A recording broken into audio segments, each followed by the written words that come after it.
Sorry, I wasn't live on YouTube, didn't realise. Wanted to be though. I just fought Hydroling. That's about it, I think.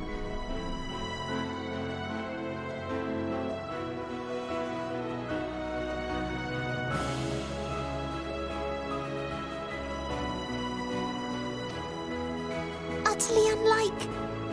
How?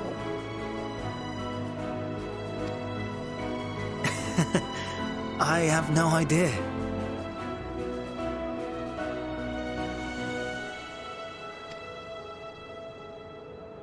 Yet whatever answers we receive, I will not dismiss them out of hand. No, I will think earnestly on them all.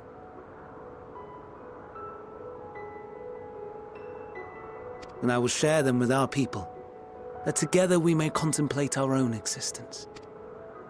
Perhaps then our star will become a better place.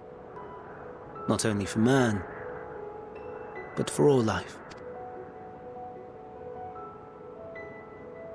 Meteion, though I gave you wings to soar the heavens, I did not teach you how to walk the earth.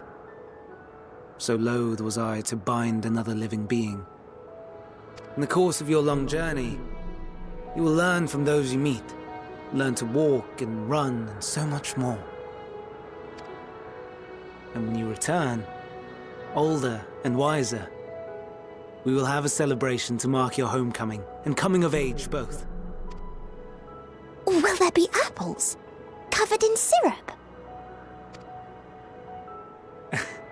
And how are you supposed to eat them?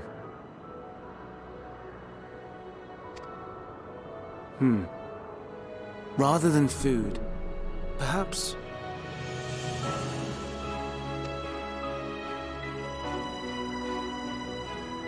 a flower.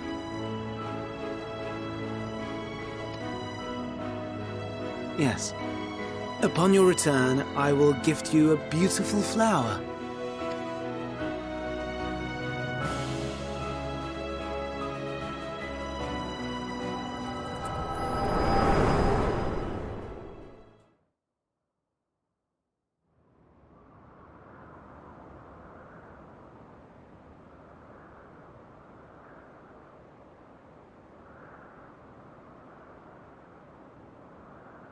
So, what is your opinion?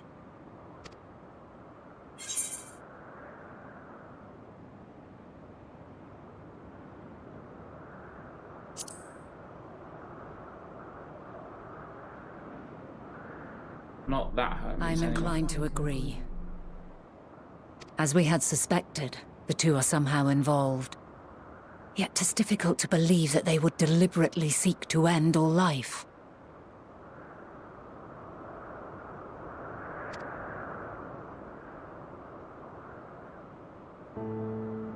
In light of this, I propose that we reveal your tale to Hermes himself. If he does not wish for the final days, as we believe, he may well join us in pursuing a solution.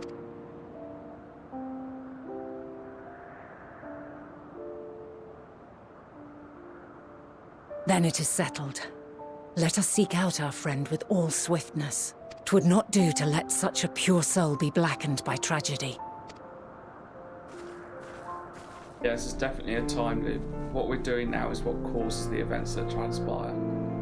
Because the fact that Argos knows us means that the events of what's happening on the moon has already happened.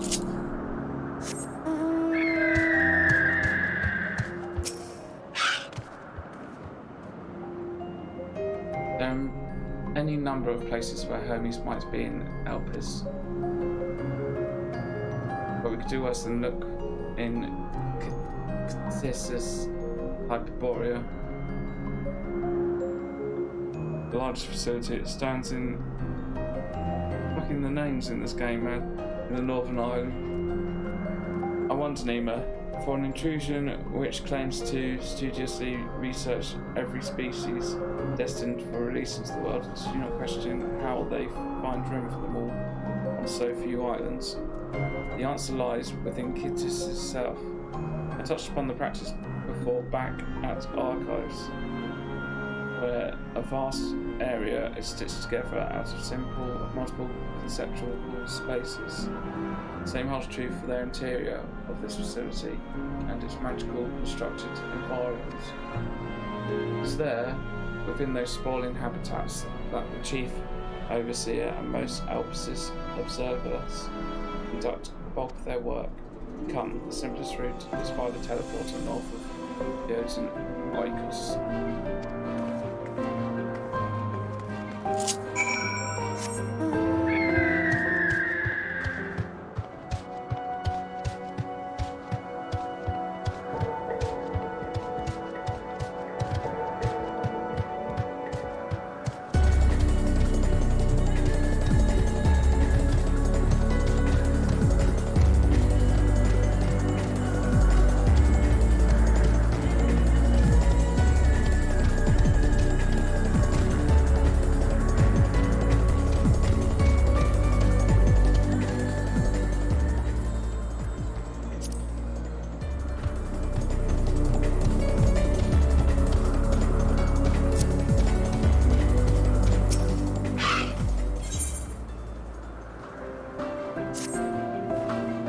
You're a visitor too, aren't you? Perhaps you might... Whoops. I see. She and I are students of the Academia at Ironda. We had intended to spend our downtime visiting Elvis together. We were just on our way when she realised she forgot something back in Anagras, so she ran back. And that was the last I saw of her. She could be a bit, how shall I put it, scatterbrained, so she may as well have simply got lost on her way back. I'd rather not search for her myself, but what if she comes back while I'm away? So if it's not too much trouble, perhaps you would be so kind as to look for her. Like us, she won't be wearing a mask, and so she'll stand out of touch. You'll find her in the area of Pilimus Notus, in all likelihood. If you do come across her, could you help her out a bit? She's back.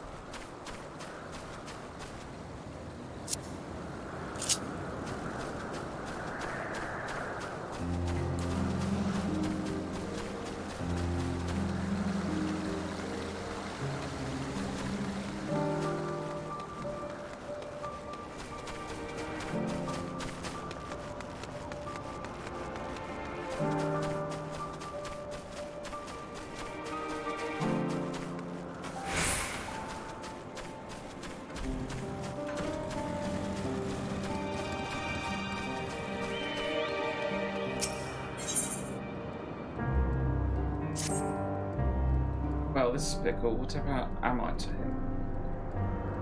Please tell me you're here to deliver a message from Cleon. You are familiar, yes? Azim's familiar? Oh, and I do like the name Nima.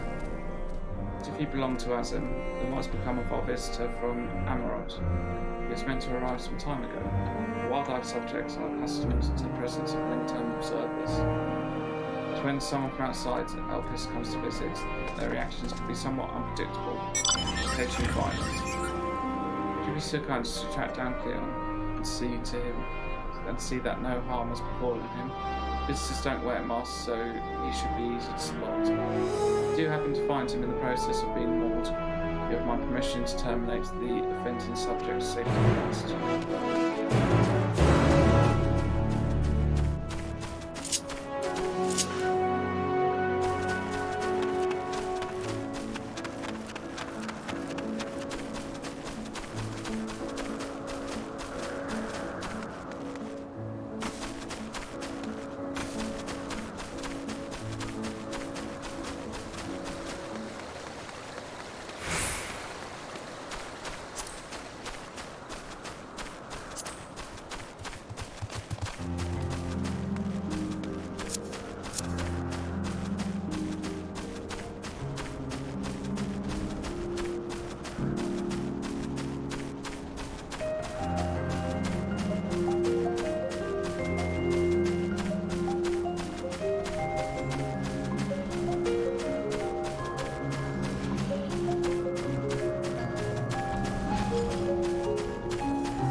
for taking the initiative. I wasn't sure about the etiquette of destroying the creature under observation. I'm Cleo, recently arrived from Amarat. I assume Maria's sent you to fetch me. See, well, we are better not to wait any longer. Fear not, I will avoid upset anymore. I will avoid upsetting any more local inhabitants.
Yes, can I help you? Oh wait, do you need directions somewhere? Not to be rude, but I beg of you, ask someone else. I happen to be lost myself. Yeah, come with me, boy. What was that? A woman asked you to come find me? That would be my friend, no doubt. How embarrassing. I'd hoped to keep this hopelessly directionless side of myself under wraps. I feel terrible leaving her like that, but I'd clean forgotten a task from one of my professors. I rushed back to collect the item I was asked for, which I found, thankfully, but I got rather turned around when attempting to return. But don't you worry about me, I'll be just fine on my own. Now, if I'm right, then follow this road east. Following this road east will lead me to the teleporter, I think. I know.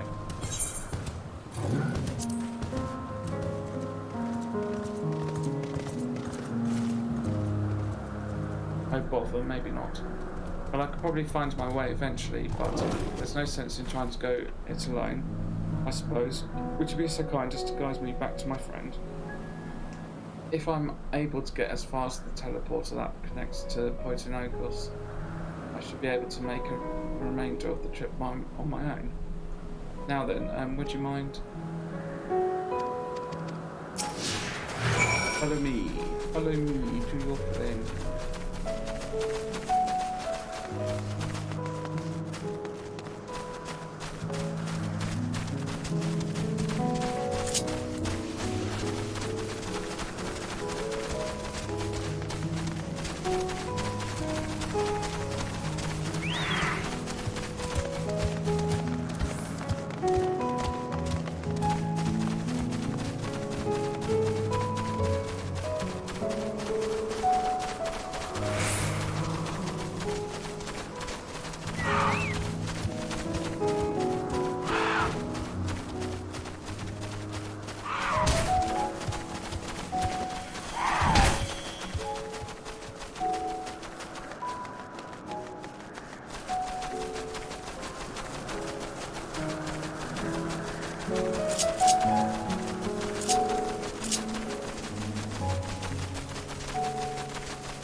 What a relief it is to see a familiar sight.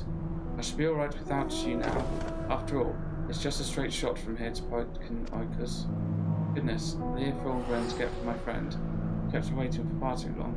Well, I really should hurry. She owes an explanation and a heartfelt apology. Do you come see us, though? I'd like to thank you properly.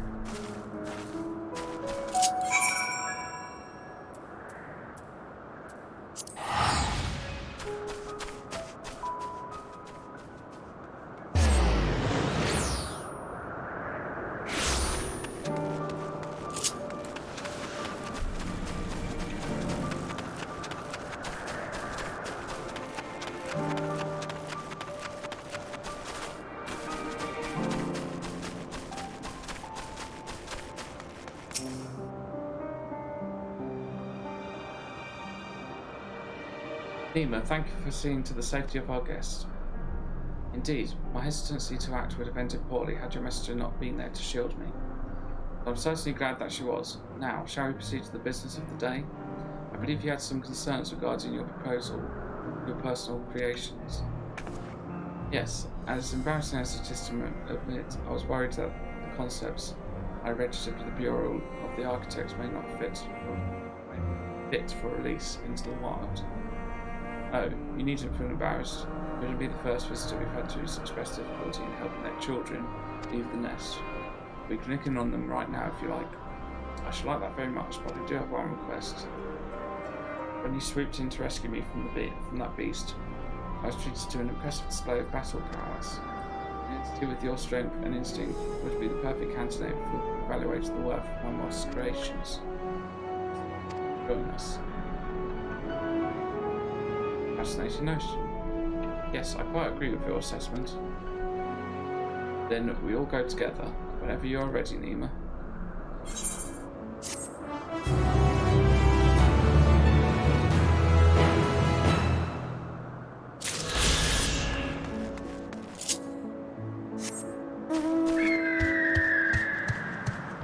Not doing any side quests.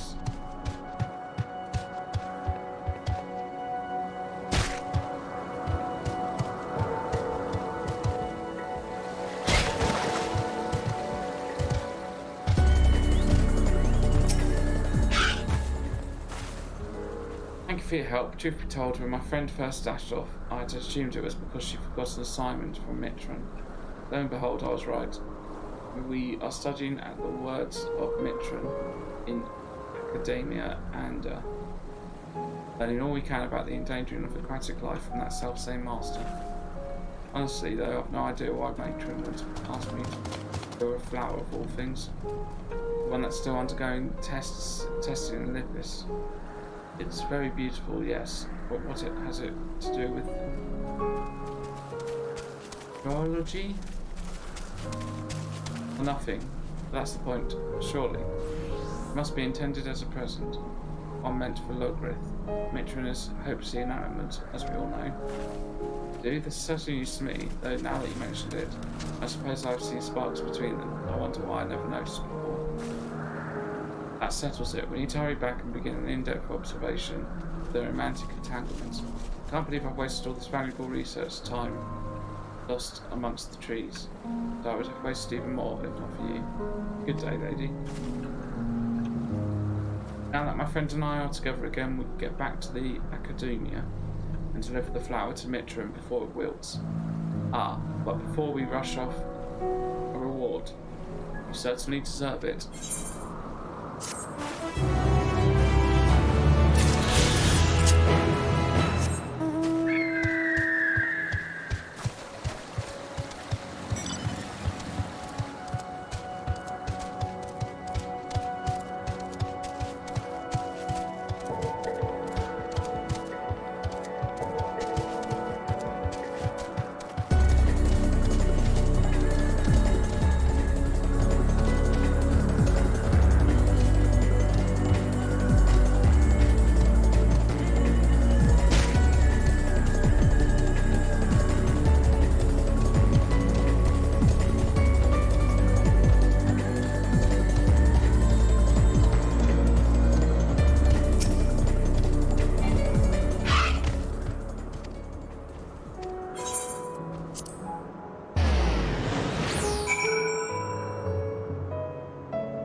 good. The teleporter acknowledged you as my guest. You should now have authority to use it as you wish.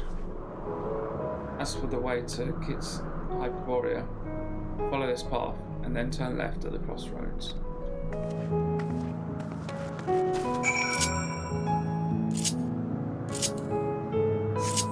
Let's get all the ether currents here.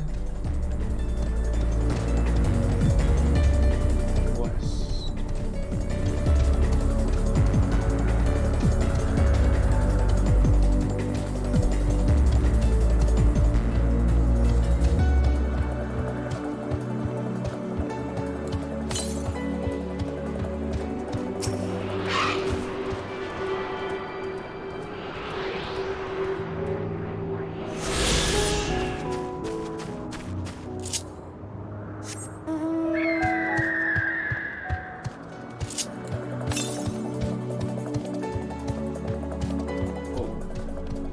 This, so the next which is probably the last one in this area.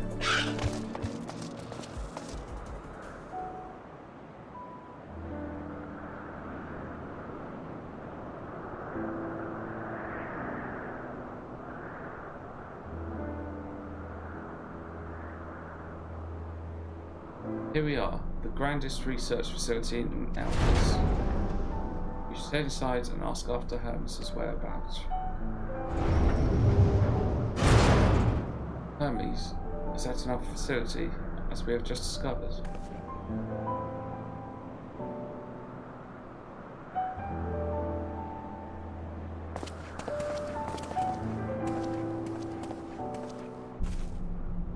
Furthermore, we've confirmed that his studies into Dynamis, as well as his creation of Magian, were entirely private pursuits. No one else we spoke with appeared to possess the chief's depth of knowledge on the subject, and neither did we hear any tales of stolen research. It means that if Hermes himself harbours no desire to bring down an apocalypse, then he might be recruited to help prevent one. So saith the illustrious Emmett Selk.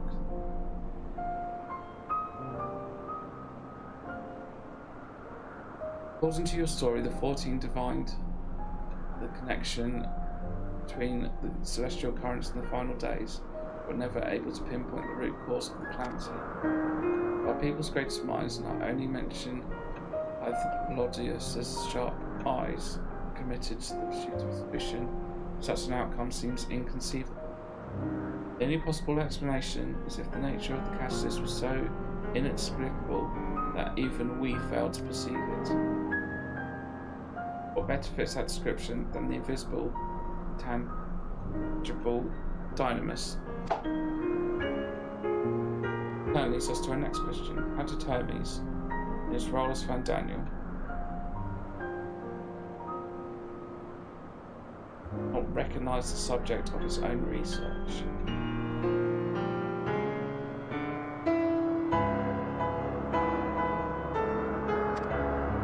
We must assume that he either knew and was unable to help, or that he was otherwise prevented from identifying the cause in the first place. At this juncture, all we could do is speculate. To be clear, the Convocation does not tolerate acts of deception or malice. We are practiced at perceiving truth, and would have known had Van Daniel lied to us. Hermes has no conscious wish for the world to end. That I'm certain.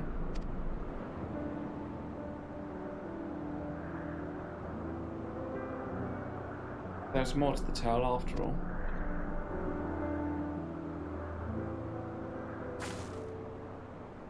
Conducted an investigation of our own, you see.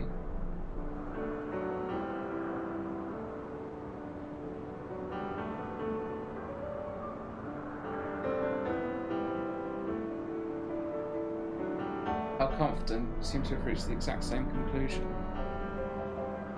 No reason to delay further. It is time we brought Hermes into the fold, as it were. Thank you for understanding.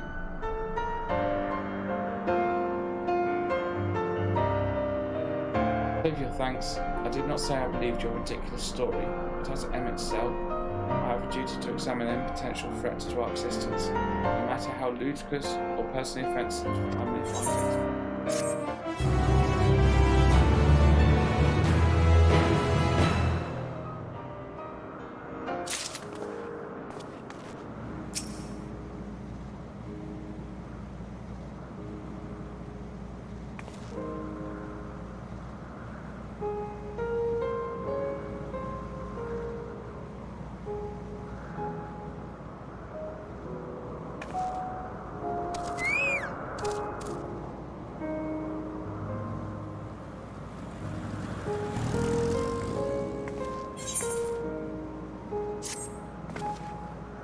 I think the time for leisurely exploration is past. If I might have a moment to adjust my vision. There he is. On the next dial over, my tune is with him. Hermes appears to be in the midst of an observational study, but I suggest we hurry over before they venture elsewhere. It's straight down the path. We could teleport to the Mesopsis Euros from the device at the bottom of the slope.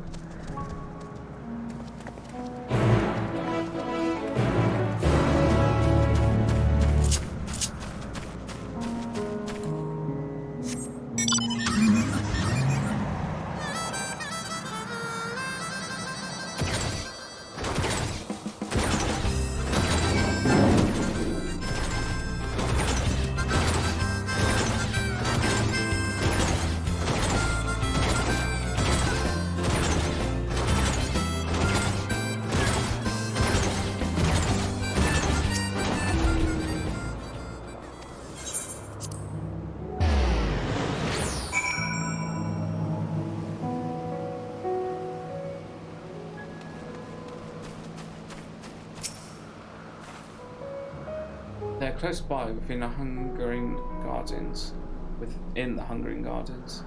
That would be the circular enclosure you see just up ahead. Well then, Nima, make yourself useful and bring Hermes out here to us. If I were to go, he would assume I was only there to press him on the Fandaniel matter.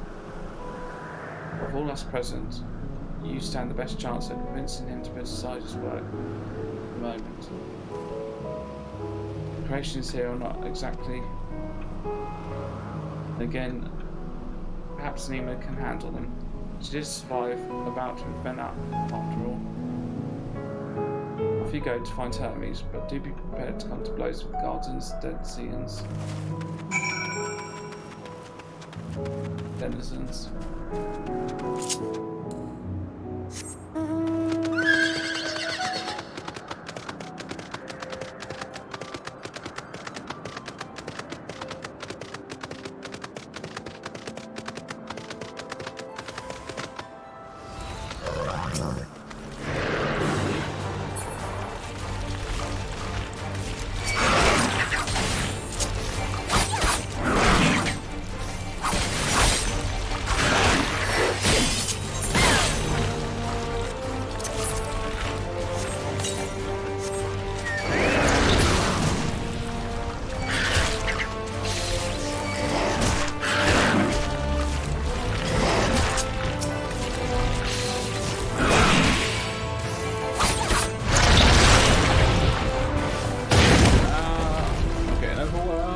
There he is.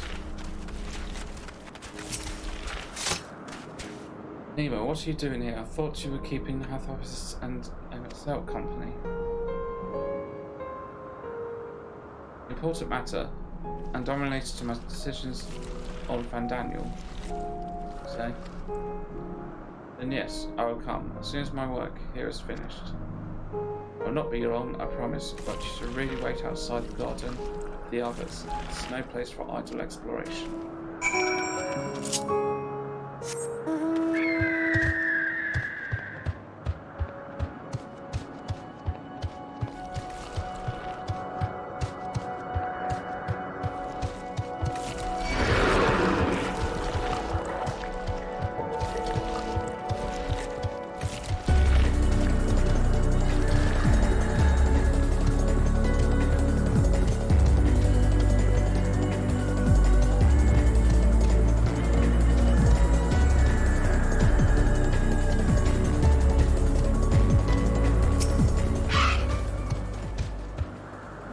Hermes then, and were briefly entangled in with the denizens of the Hungarian gardens as well. I see, or should I say, smell. I cannot speak for certain convocation members. Type 1, I'm impressed with your fortitude.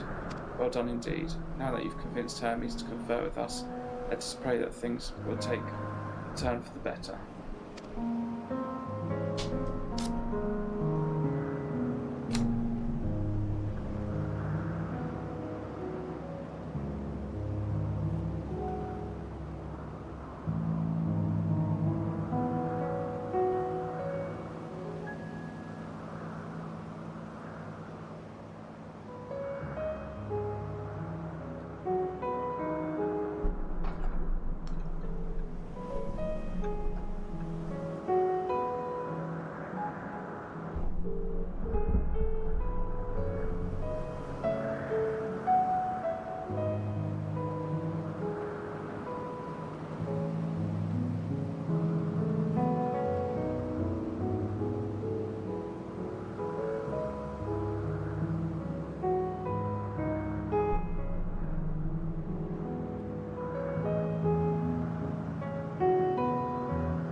Ba-bam.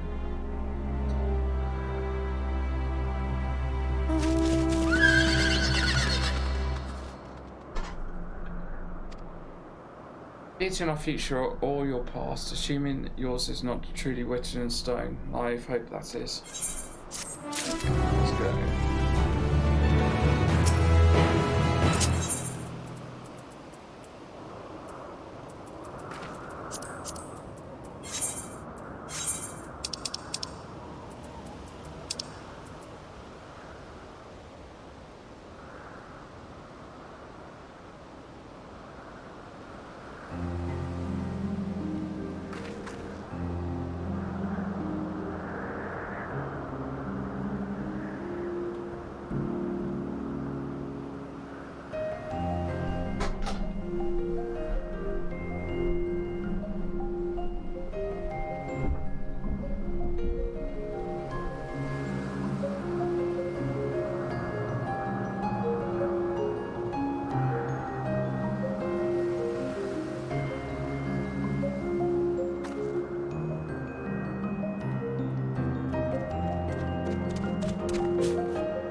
Emmett Selk seems content to stay where he is.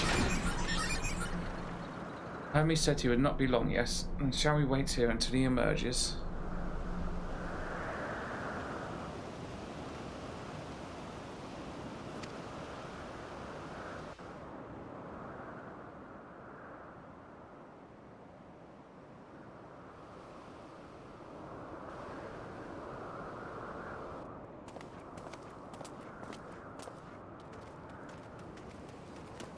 My apologies for keeping you waiting. I understand there is a matter you wish to discuss. Aye. A matter of the utmost gravity. If one can suspend disbelief. Go on then. Tell him what you told us. Who you are, and why you came.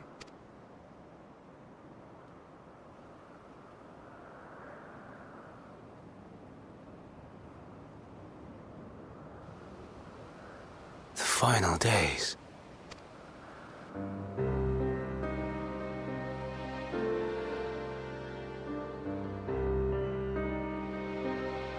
The phenomena observed during these star-encompassing calamities is likely the product of a dynamis reaction, and none is more versed in the applications of this energy than you, Hermes. I must stress that we do not believe you would desire such destruction. We come not to lodge accusations, but to beg your wisdom. And so, distressing though the exercise may be, I ask that you share with us your opinion on the matter, on the assumption that our visitor's tale is true. Even you, Vana. Just accusing him is make it. Oh boy.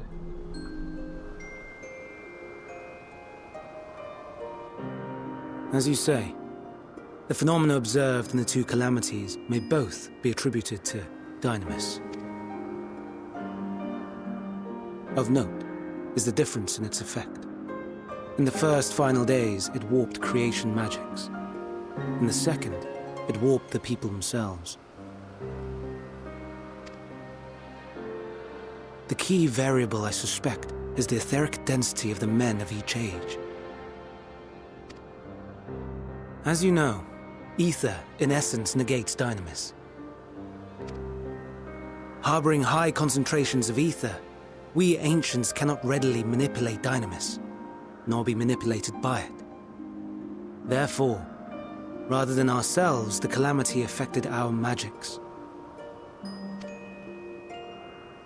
In contrast, having been sundered, the people of the future are composed of but a fraction of our ether. Thus are they susceptible to the influence of dynamis and its transformative potential. But that would explain only the mechanism, not the cause. Though perhaps... What is it? Even should it be a hypothesis, we would hear it. Dynamis is an energy put in motion by feelings. Feelings for which there must first exist a source. A source to which the victims must be attuned. One that harbors the selfsame negative emotions. Elsewise it could not be the agent of such extreme change. Yes. So it wasn't the stagnation of the celestial currents. Someone, or something, is instigating the star's demise. So, we've a villain on our hands after all. Any idea who or what it could be? The celestial currents comprise the outermost layer of the star's ether, encasing it like a protective sphere. According to your tale, it was where the currents were weakest that the phenomena first manifested.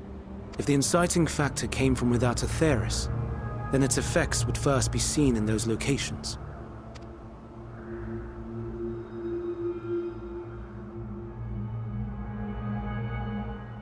Greetings. Can you hear me?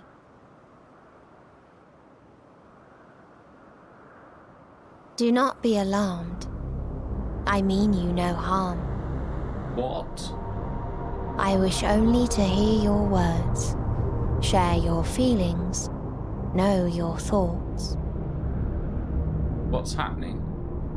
May we please be friends? Meteion. What is it? Executing scheduled task, suspending individual self and connecting to shared consciousness. Connection established. Commencing status report.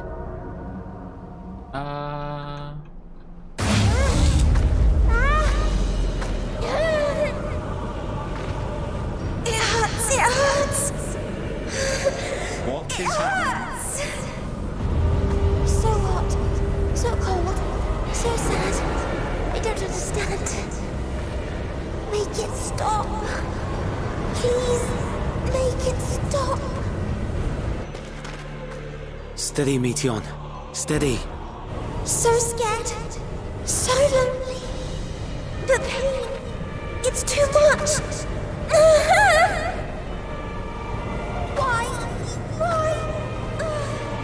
Why do we... They hurt.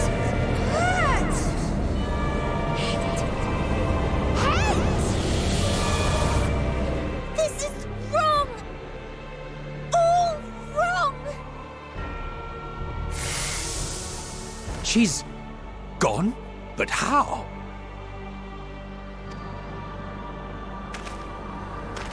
She has altered her etheric density in order to blend in with her surroundings, an ability for avoiding confrontation. Most effective. Frustratingly so. I can't see her either. Not even a trace. Stay away. Please.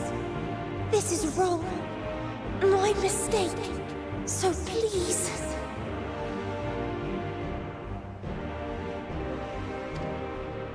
Are you all right?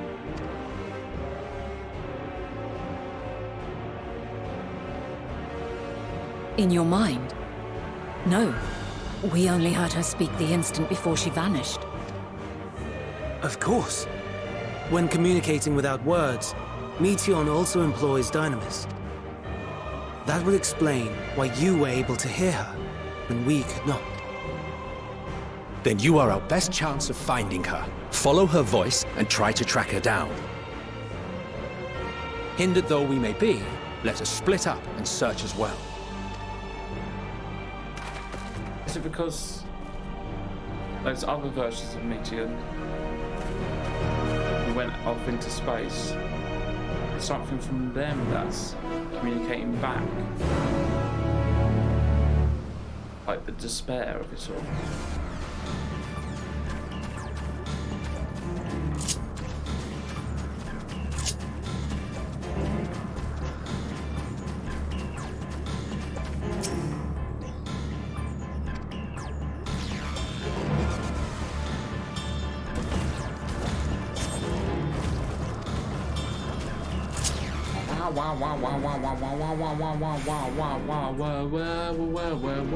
Where are you?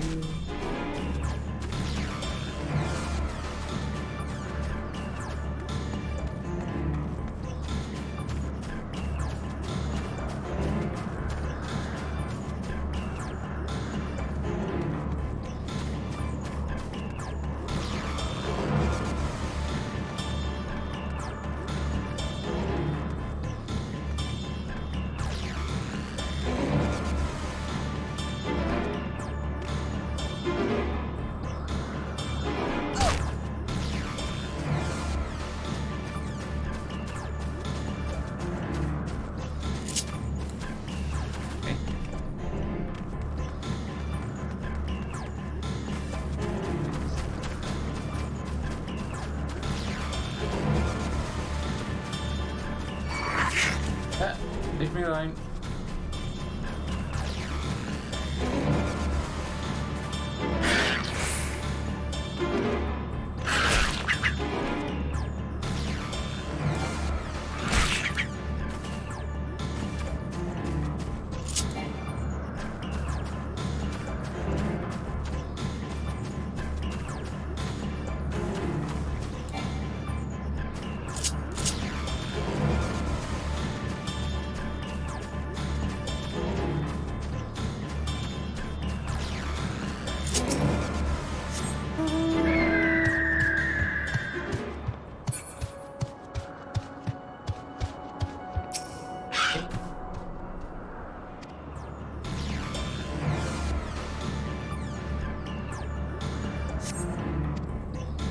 Oh no, Hermes mustn't hear them.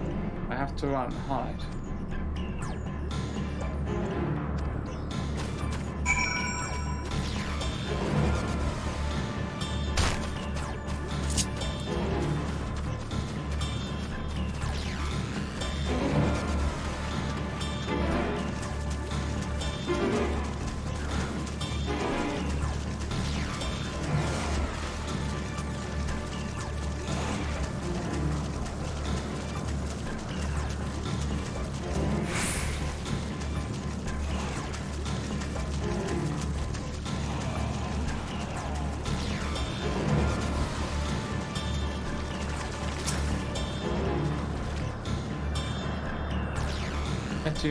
Mission.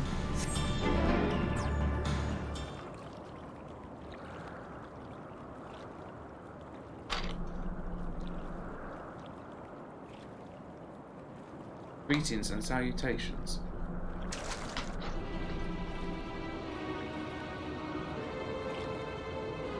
Ensign report. No, no, no. We can't tell them that. We must run. Run far away. Damn it. Tell us what's going on. Please, don't follow me.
How did it come to this? Is this the reason we travelled to the stars? Why we sought out their life forms? Is this it? Is this the answer? No, it cannot be. It cannot be.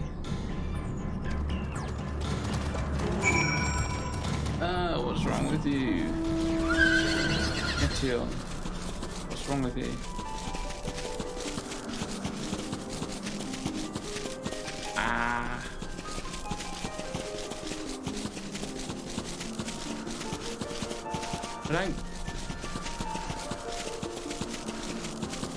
There's nothing. Could it be that they found something and it was a terrible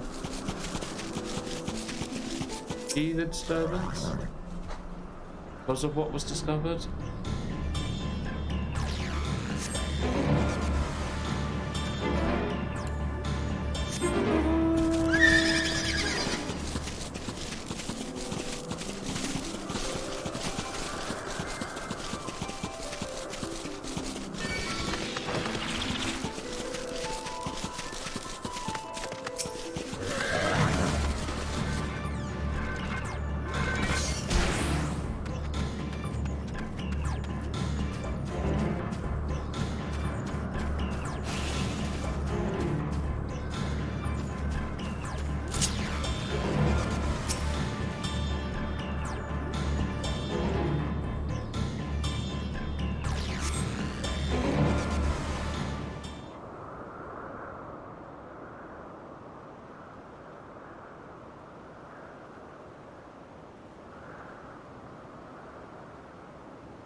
Compiling a report for dissemination to Hermes and all peoples of Theris.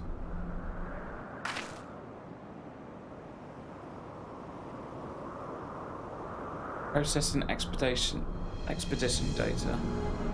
Preparing profiles on intelligent civilizations. Formulating answers to the question.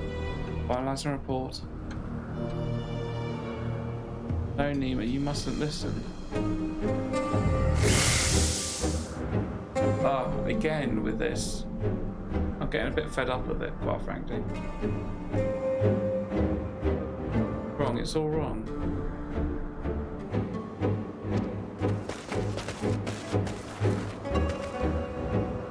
Any sign of Metian?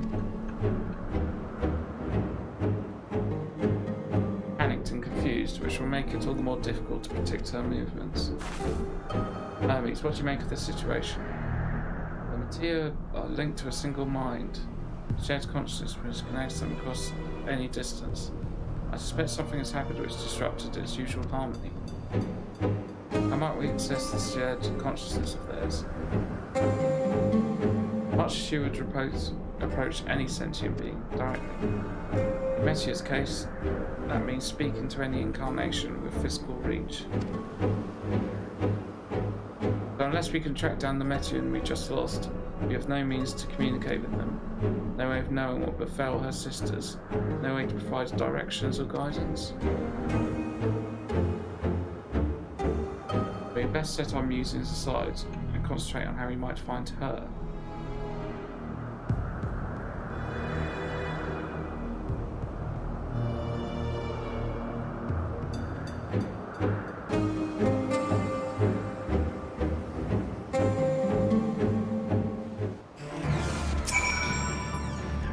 Dear Metian, what did you witness out there that frightened you so? Why do you seek to keep it from us? How terrible could it possibly be? Correct me if I'm wrong, but Metian renders herself invisible by matching her ethereal density to that of her surroundings, does she not? If so, could we not then disrupt her concealment with surface of Aether? How Emmett Selk solidified your presence when you first met you. Don't be absurd, I can hardly channel Aether to a recipient whose whereabouts are hidden. Why we must work all together. Nima will continue to search in the same manner as before, but this time, with you in tow, once you ascertain Metian's likely location, we proceed to reveal our wayward familiar, a swift ethereal downpour. Very careful. Clever, and thankfully she has made herself easier to capture by fleeing towards Leaf. Assuming she is made visible, it should prove no great feat to herd her into a corner. Then we have our plan, Nima.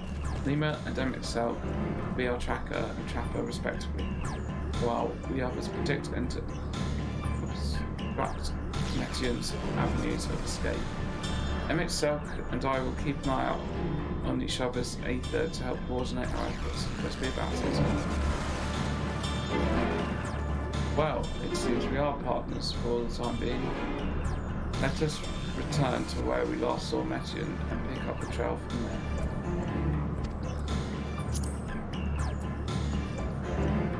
I'll keep myself in a state of preparedness, ready to rain down Aether at a moment's notice, meaning it forced you to keep the way clear.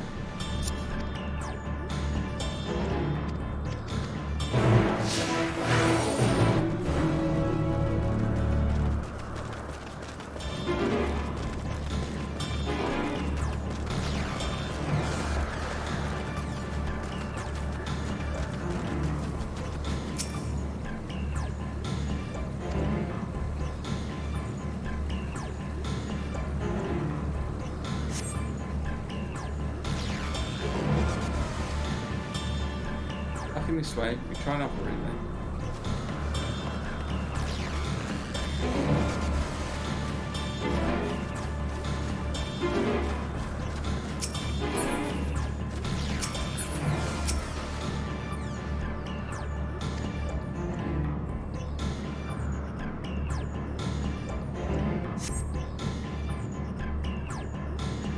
Why can't I fly? Are my functions being restricted? Hi, yes, I'm still tired. And no one can find me. Went into the lake, as if this wasn't tiresome enough. At least that open expansion made her easy to find. We won't lose her this time.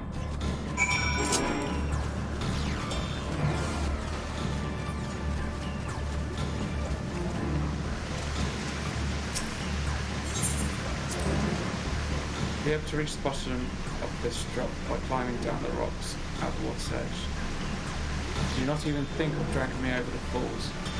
Final days are known. If I end up drenched from head to toe, I swear I'll feed you to the Amora.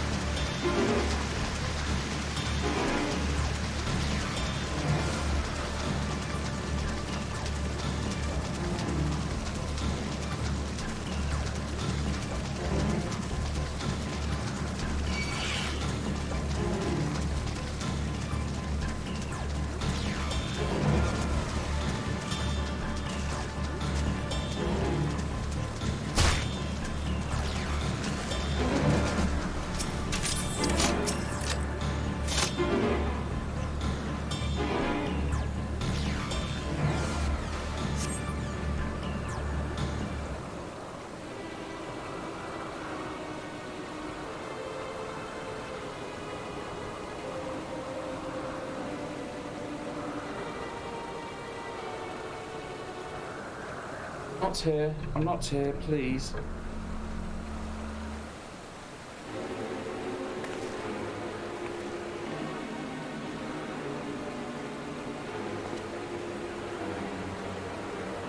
By that rock, is she? Very well.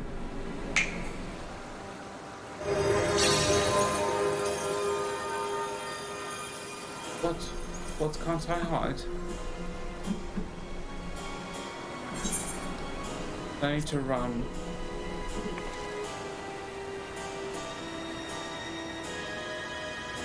Dima, what are you saying? Everything's so faint. I'm sorry, I'm not strong enough. Stay away, I'm begging you. Don't make me say it. It will break in this poor, fragile heart.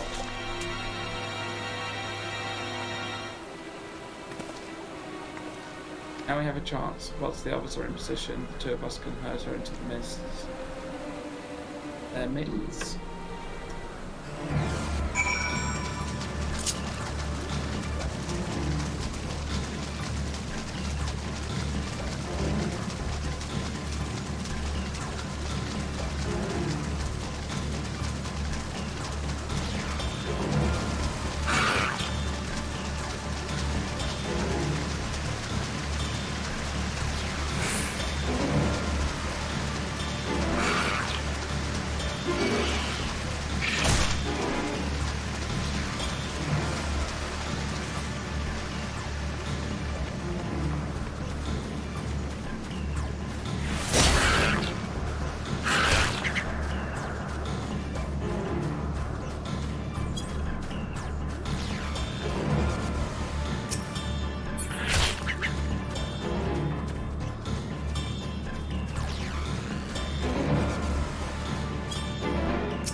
Teleport's not in use. It seems to have been left to the mercy of the elements. Either way, it bears no trace of Metian's essence removed.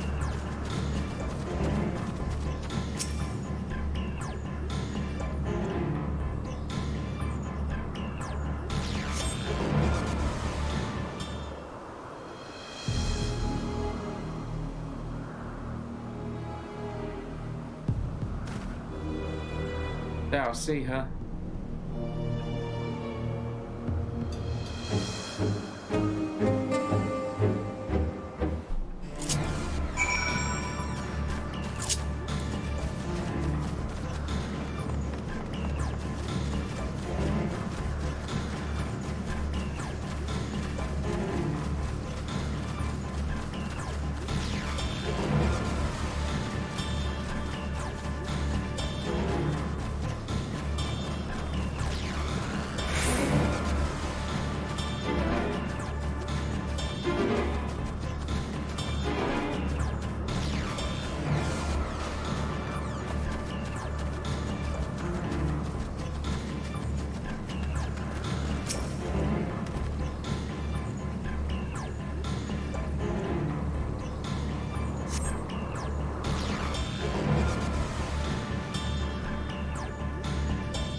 Aha!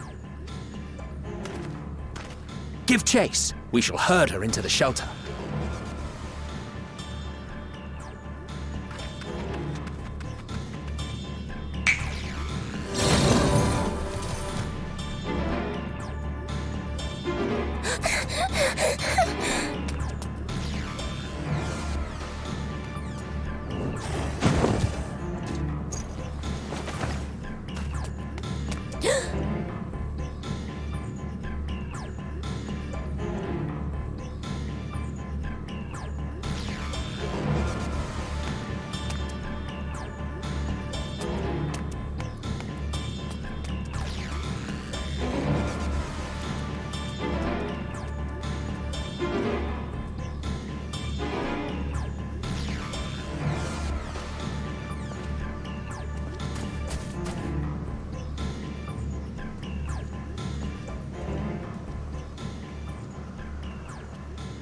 Please, Mission.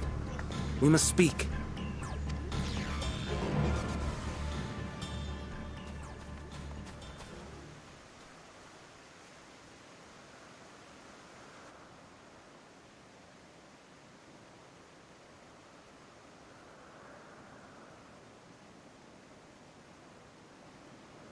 I'm sorry, Hermes. I'm so sorry. If someone can hear these words, then please... please protect them. Protect them all.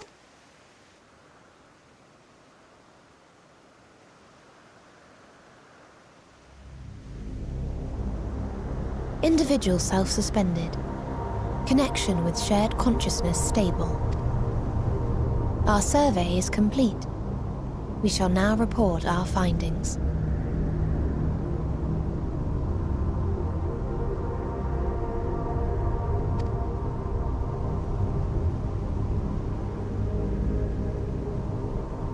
All units safely arrived at their respective destinations.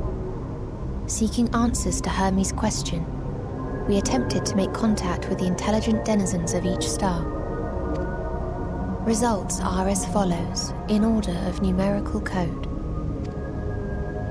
Enna. Traces of civilization found. Structures believed to have served as domiciles. No extant life forms detected. Dio. Ruined remnants of buildings scattered across star, surface of which is encased in ice. Presence of life could not be verified. Tria.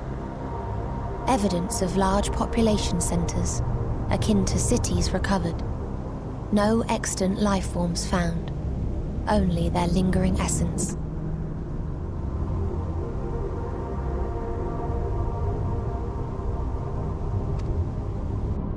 Tessera.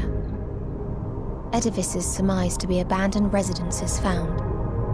No extant life forms detected.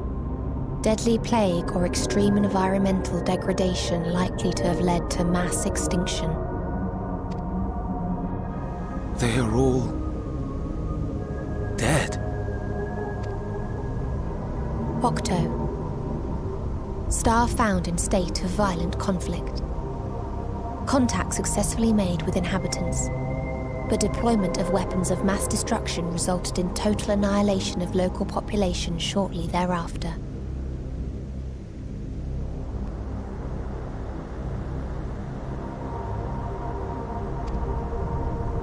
Inea. Star is a barren desert. No identifiable flora found. Bones of living beings resembling men discovered beneath sands, but determination regarding their intelligence inconclusive. Remind me, Hermes, what exactly was the question you entrusted to Meteon? I tasked her with asking what others live for. What gives their lives meaning. Did you consider what may happen if the premise of the question is flawed? To be able to answer it, one must be living and desire to continue doing so. But if Meteion finds no living beings in the course of her journey, or none who desire to live, what then?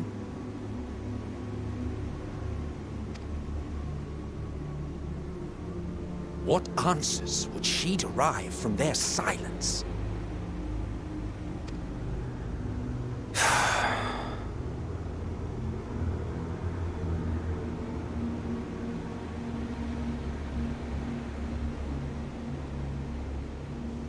Meteion, enough! Suspend your mission, and return hither at once. Decapente. Local civilization once flourished under auspices of higher power. Said power later laid waste to civilization in fit of rage.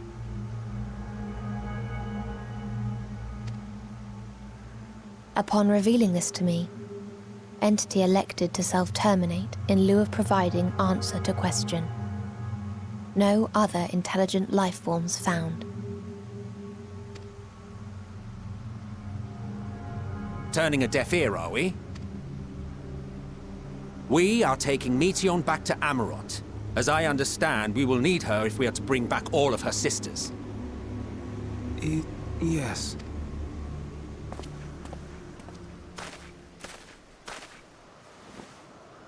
Meteion.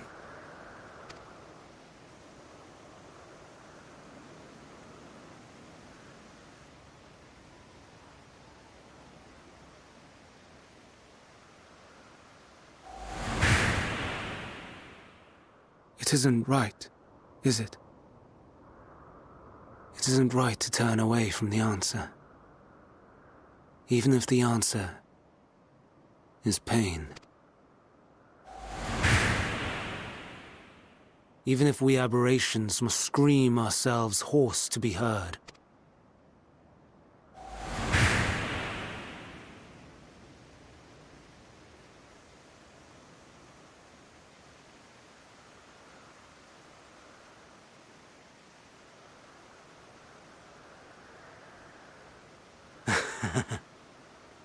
Aye. Whatever answers we find, I will not dismiss them out of hand. These words I said to you, and I will hold myself to them.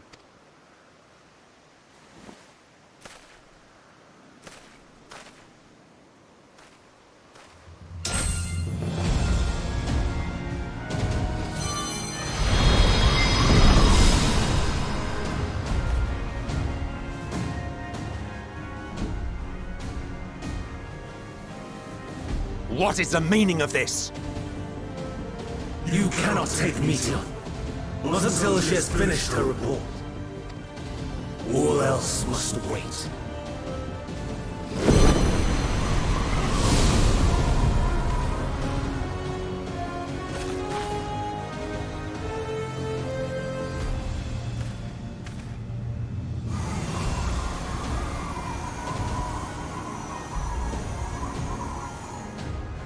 You fool!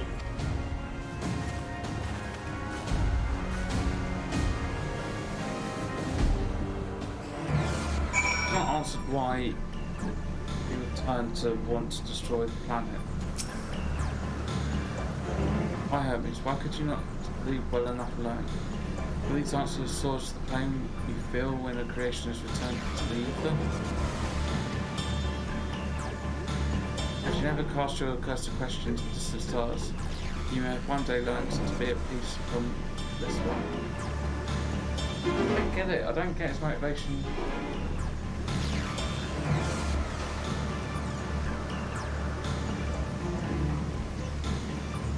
Or is it because things are to live, things that live are to die, like that? That is their main conclusion from those reports.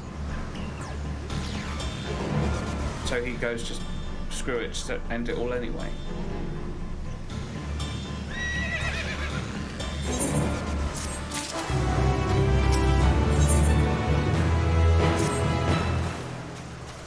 Hermes is headed to Kiss.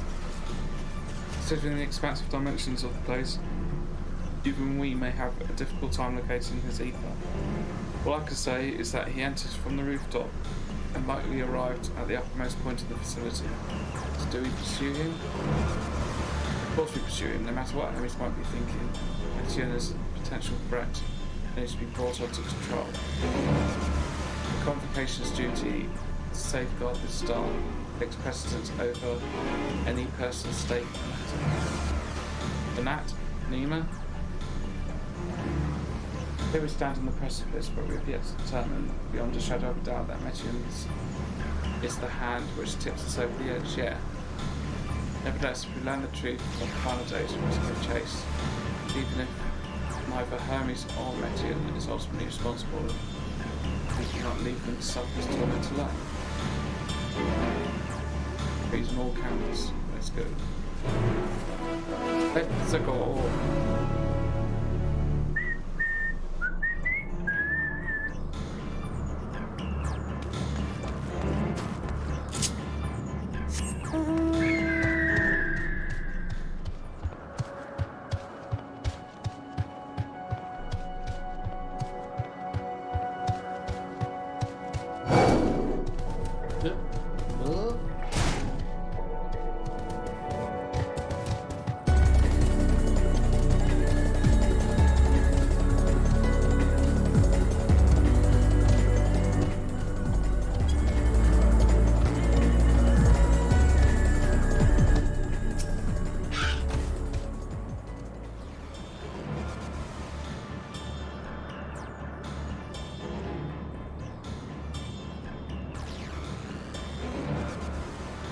What have we here?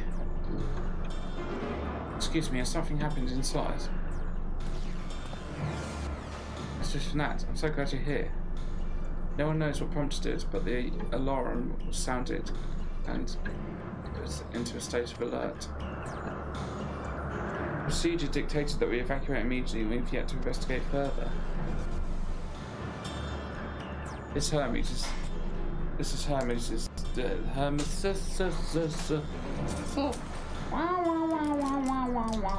Hermes is doing, obviously. Boom.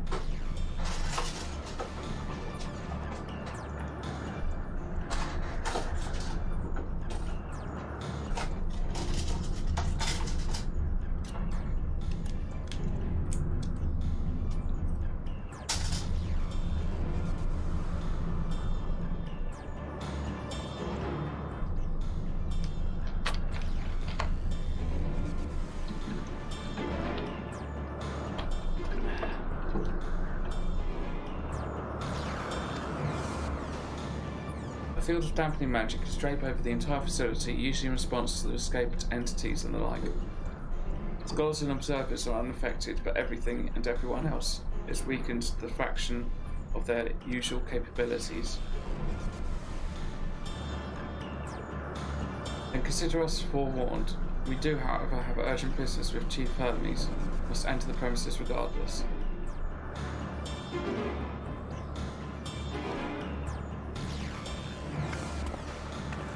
That said, if Hermes is willing to enact such measures, I wonder what other obstacles he has seen fit to drop in our path. With that enfeebling spell in place, we're not like to be at our fighting best. I was hardly an effective combatant to begin with. I have little to offer beyond my ethereal vision. Then you will put that talent of yours to good use. You are fairly skilled at spotting weaknesses, if I recall. Fairly skilled? Now you've gone and raised everyone's expectations. You all need to only make most of your strengths. I will fill in the gaps as required. I was once a Zeme, after all. It was my job to rise to the occasion. Be that as defender, aggressor, or healer. Better about my lack of prowess already.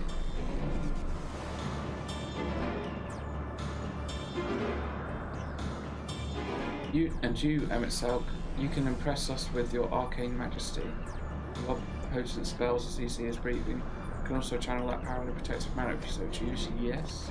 Well, yes, should the situation call for it. Excellent. That should cover us on all fronts.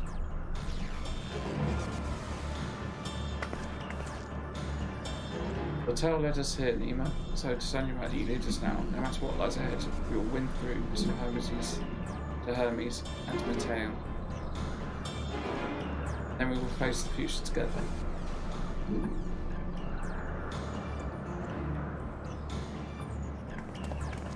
We've got another dungeon. Dum, dum, dum, dum.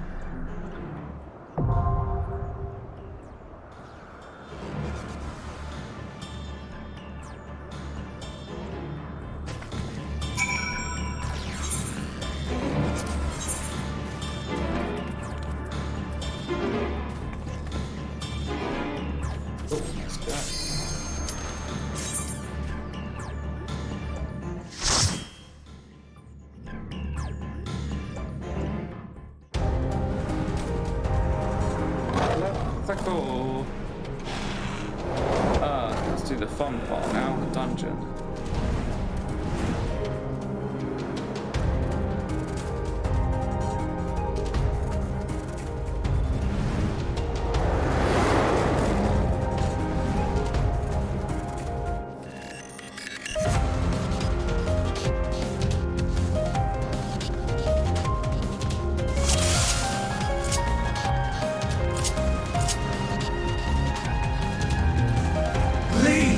Turn back, else I might be forced to.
Out of my way!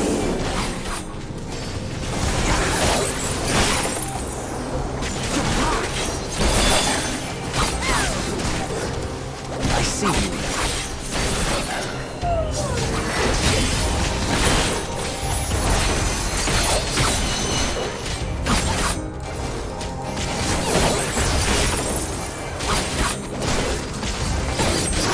I see you opening.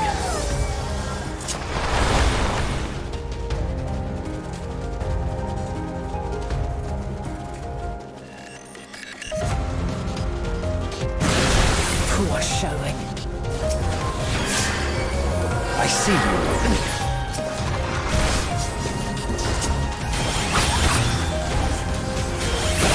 I see you opening.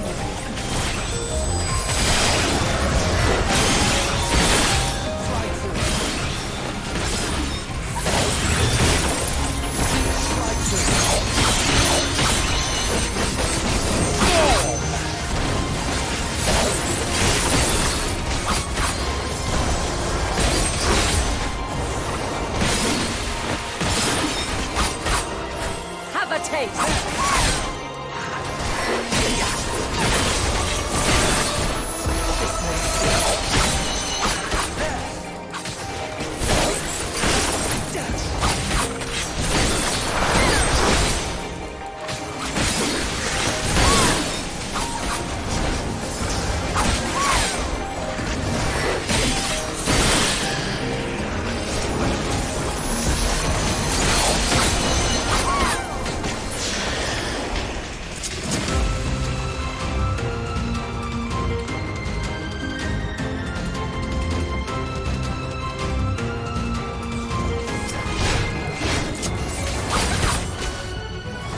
I see you.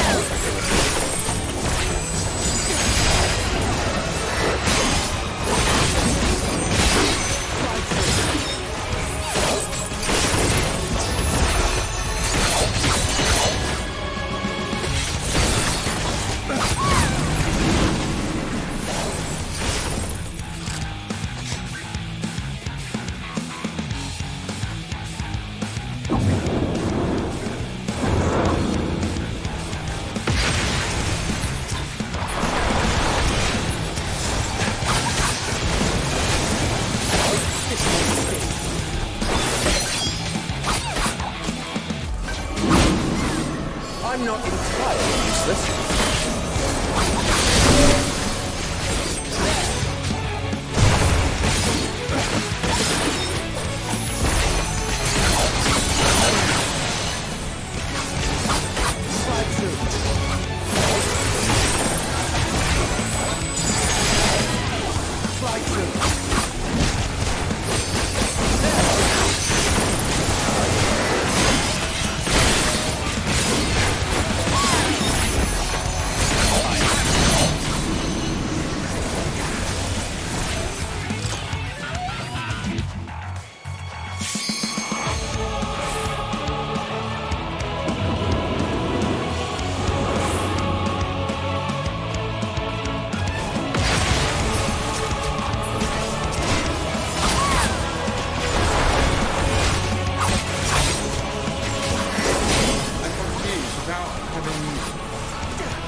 Footprints are, that makes sense.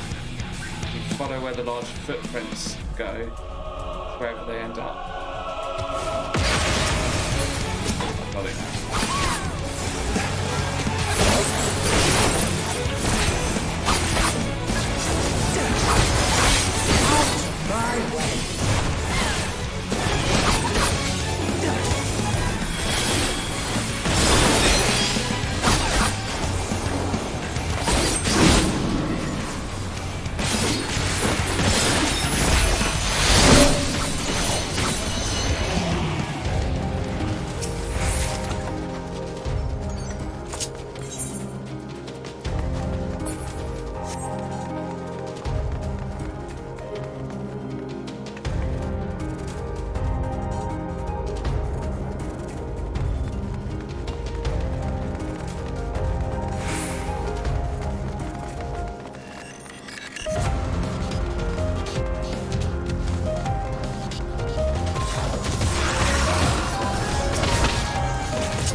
I see.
I'm not entirely.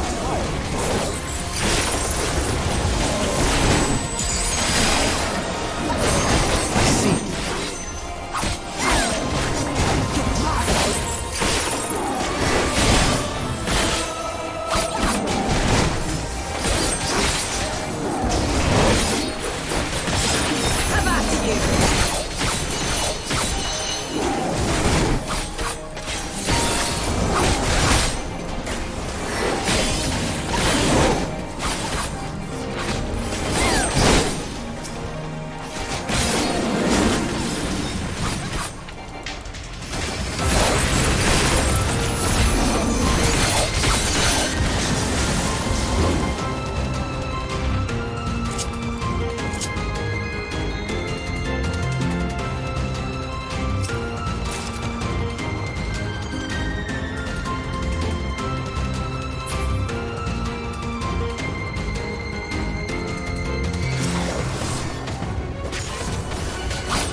I'm not entirely.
My way. Fly true.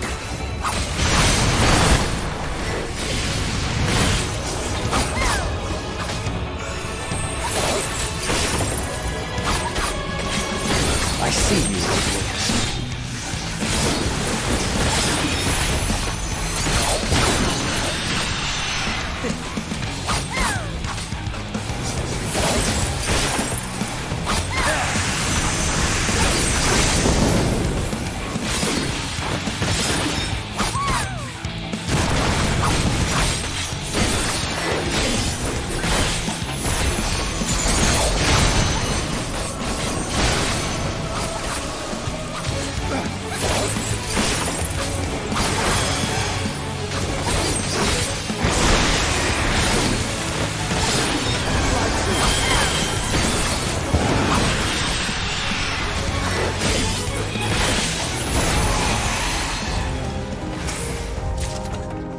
Those bosses aren't as hard, I don't think, currently. This isn't too bad. Let's see how the final one is. Fairly simple, really. Of course, much harder ones in Stormblood. I cannot let you take Meteons. Not yet. I see you opening.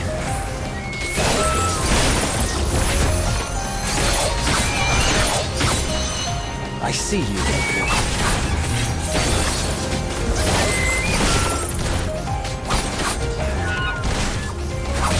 Have a taste! This may sting. Out of my way!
I see you there.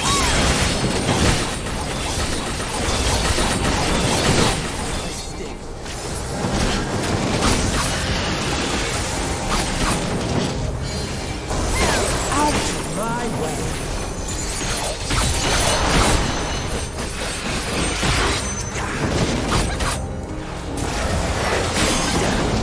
Have a taste!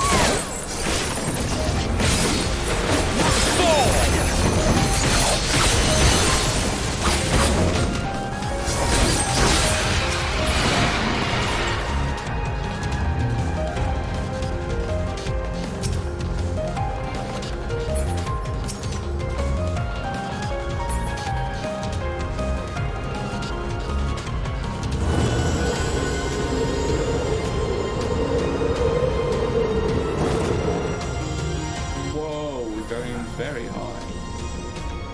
I Okay. must hear their answers before they're expunged from existence.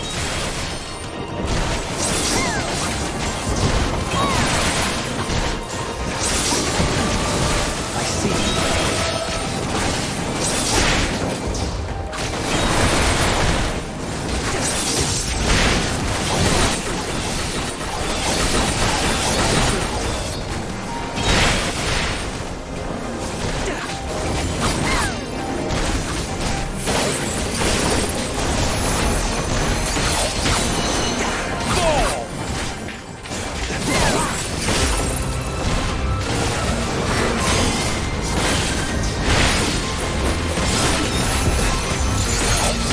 I see you.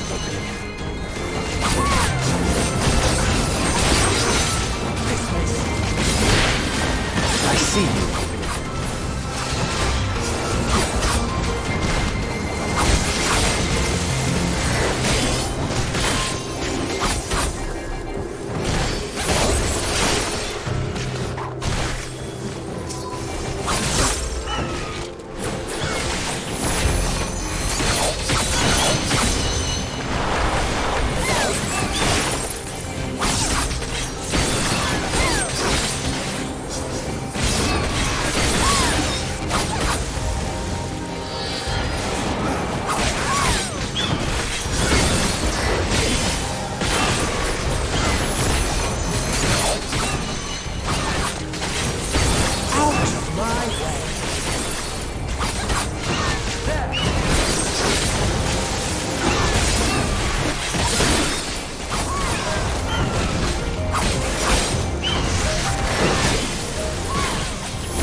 I see you.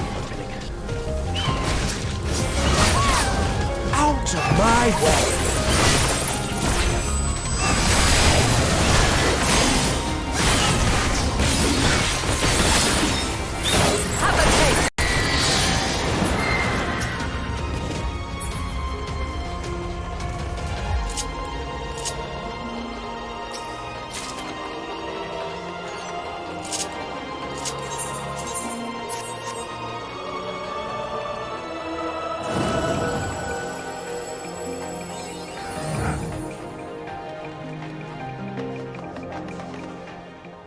let's see how this boss does.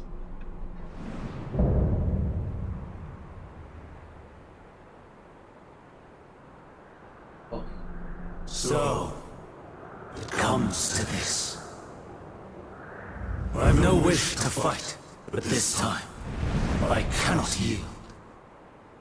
Though the world may think me a mad, desperate fool, I will hold fast to my conviction.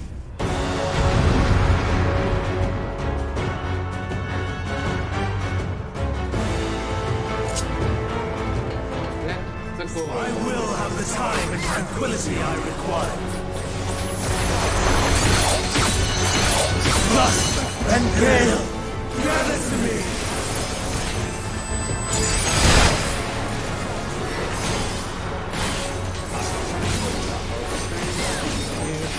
Ancient brand, unleash your power.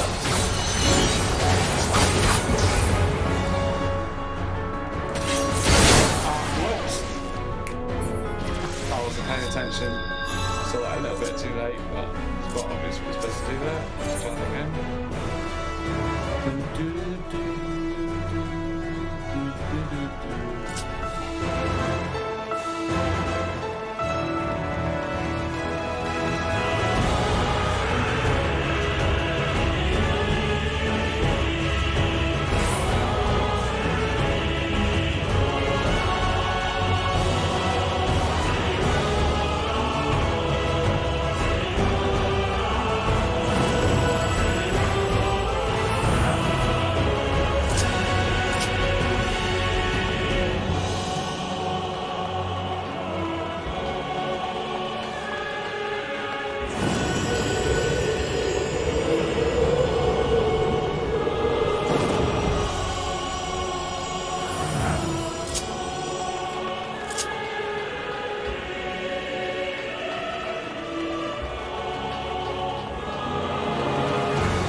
I will have the time and tranquility I require.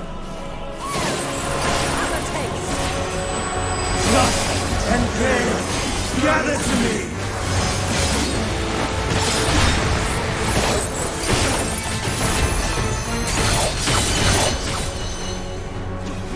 Ancient brand, unleash your power.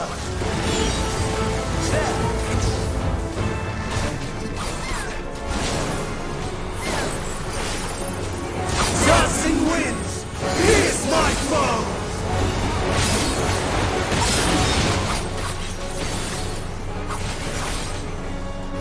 Stars on high, fall and rain!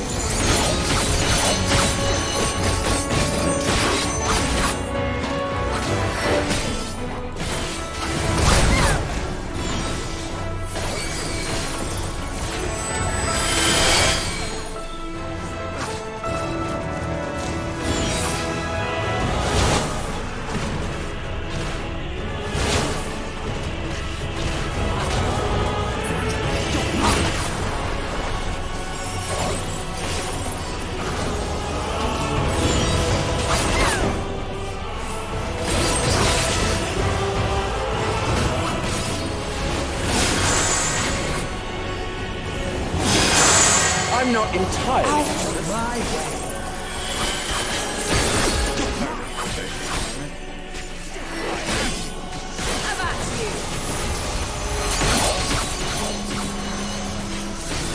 I see.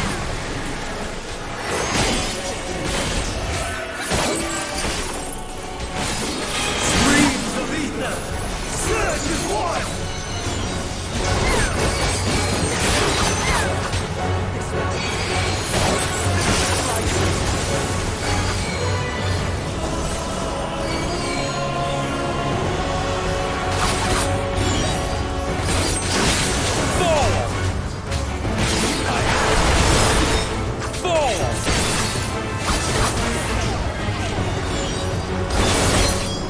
Oh, it's supposed to be.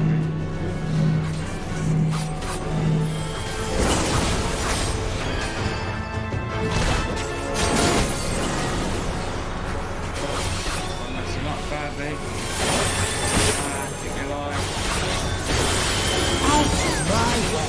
piercing winds! Pierce my foe!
Got you, Hermes.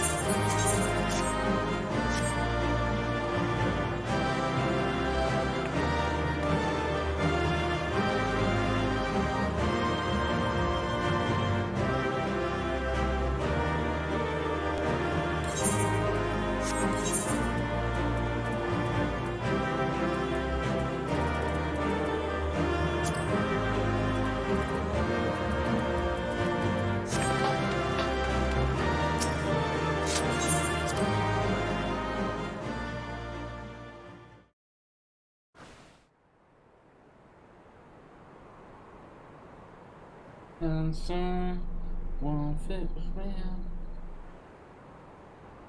It's over, Hermes.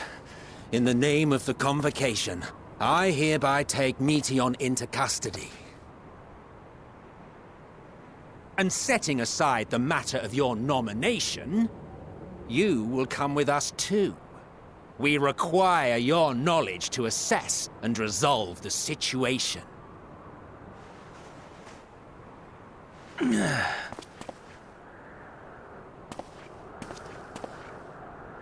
Meteion, I am so sorry. Would that I could have listened to your report in full. Reflected upon its meaning and conveyed it to others. That they might reconsider their chosen course. But I have failed. And that wish will never be realized. However, ere our fates become the province of others, I bid you tell me just one thing. Was there happiness in those distant stars? Was there a reason for living?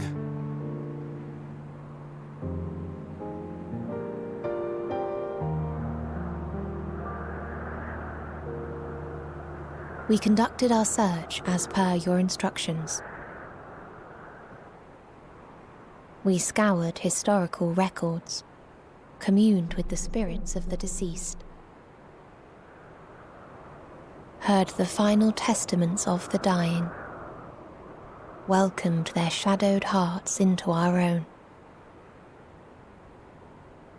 One race had striven to create a world bereft of animosity. They renounced relationships to avoid interpersonal strife, and in so doing brought about societal collapse. One race had renounced war and devoted itself to the enrichment of its people. They were conquered. Though they destroyed the enemy in reprisal, they could not regain their former glory. One race had concluded that finite time was the root of all woes. Aspiring to shatter its shackles, they went in search of infinity. They discovered nothing is infinite, and that neither time or death can be cheated. Disillusioned, they gave up on the future and themselves. Oh, so one race had discarded she all took things on that the gave knowledge of rise their to souls. sorrow, She hoping just to have only joy. took on all the despair. They of found joy lost its all savour in these the worlds. absence of sorrow. And that's what brought And on lost their her will to change. That brought on the end of days, and that sorrow was them like Though being down worlds apart, onto Heidelin. these peoples shared a belief. It's still The being belief done that they had Heidelin. tried their best. That they had tried to fulfill their potential with every step and success. In the course of which, they learned the truth.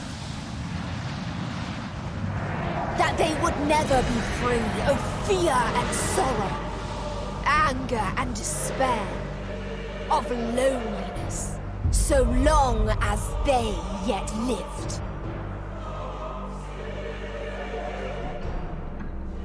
Even now their souls cry out for oblivion. And to this song of anguish, I lend my voice. We lend our voice. Bam. Oh, beloved mankind, shimmering jewels of beautiful Etheris, rejoice, for we will free you from the cruel yoke of existence. There is no need to struggle in vain, for in nihility awaits salvation. You will know peace and serenity, and it will be beautiful. And so We will make our nest at the edge of the universe. And there, in the dark of dead worlds, hoard sorrow and suffering. There we will sing, our chorus ever louder and ever clearer, that our song may reach even this ether-shrouded star. when they made Zodiac, I'm guessing they stored her within Zodiac as well. Such is the So gift when we we now killed offer to the Zodiac, Paris. that then released her.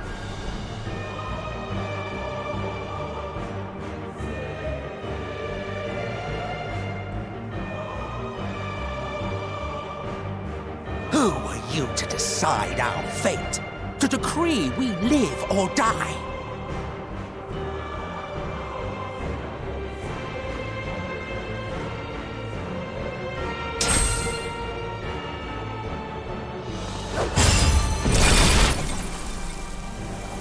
And so is the plan Have you lost your mind? the plan always You to heard make what she Zodiac said. and She have means to Heidelin destroy us trap all, him. yet you'd still take her side? And so, because the Ashians were always shades of star. We have what they discarded were. those creations that we deemed flawed.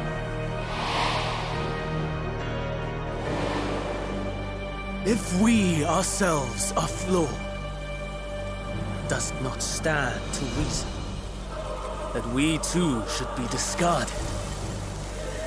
That is sophistry, and you know it! Perhaps it is. Perhaps I am wrong. Who is to say that you are right?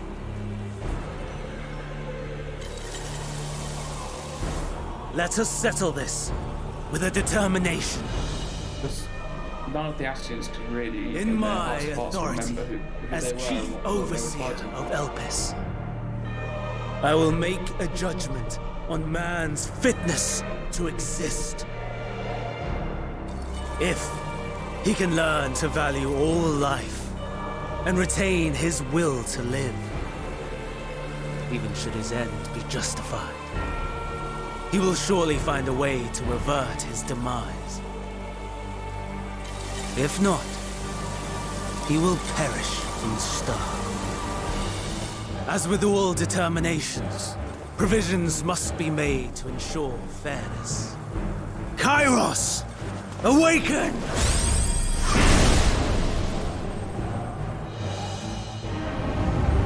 Memory reconfiguration system Kairos activated. Awaiting instruction. Command. Universal memory alteration. Target area. Catesis Hyperborea. Starting point.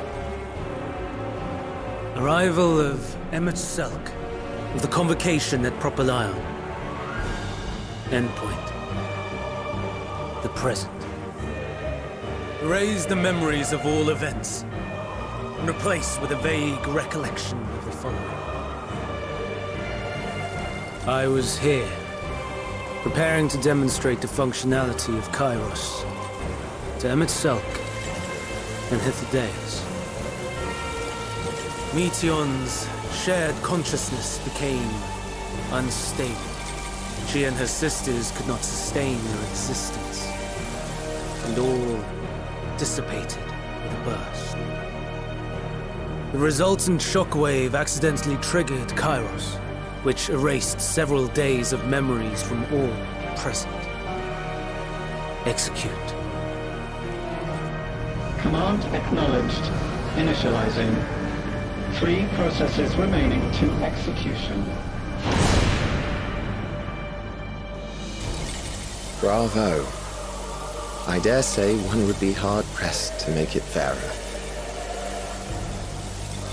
Everything that you told us, everything that has happened, the fact we've even met, it will all be gone.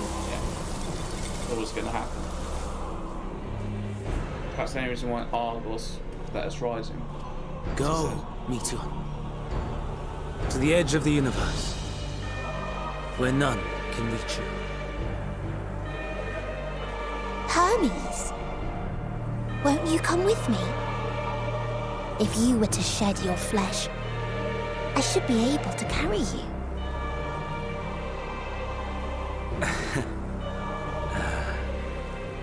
I will remain. As a man, I will oppose the oblivion you bring. Silly fool. Had you said yes, I would have granted you the gentlest end.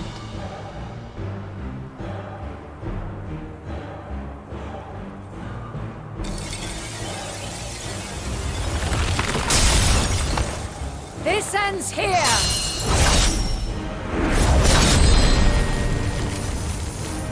Fly, Meteon!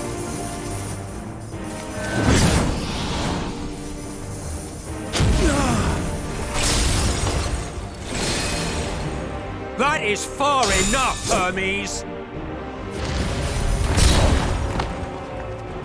Argos, to me!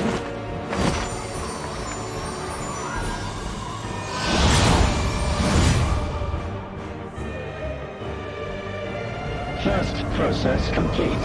2 remaining to execution of memory reconfiguration. As if we needed more pressure. No matter what, you cannot forget what happened today, for it is the key to saving your future. your world. This fight is our fight. What comes after, our problem to contend with, not yours. No.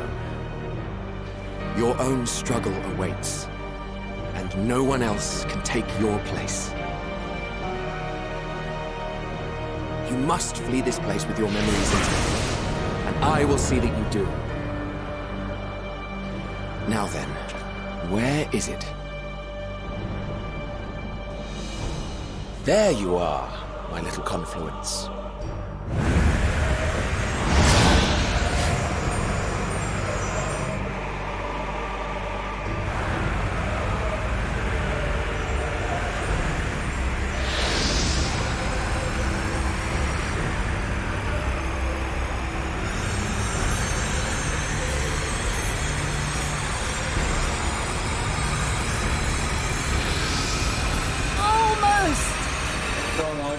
Go on.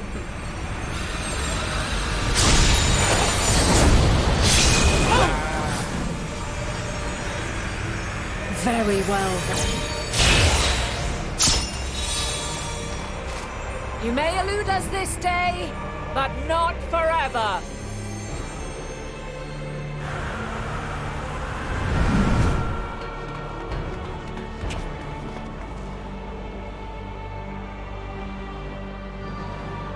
Meteon's gotten away. Second process complete. One remaining to execution. No time for brooding. Listen well. Beyond lies a spatial confluence that connects the interior sections of this building.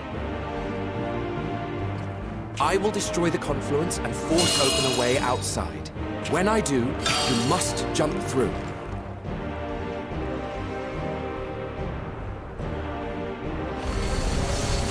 I cannot tell you how sorry I am. But neither can I let you escape!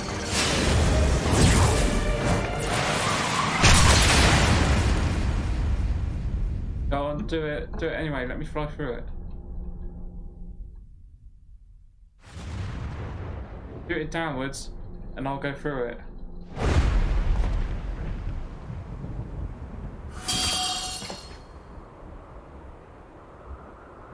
Too brave by half.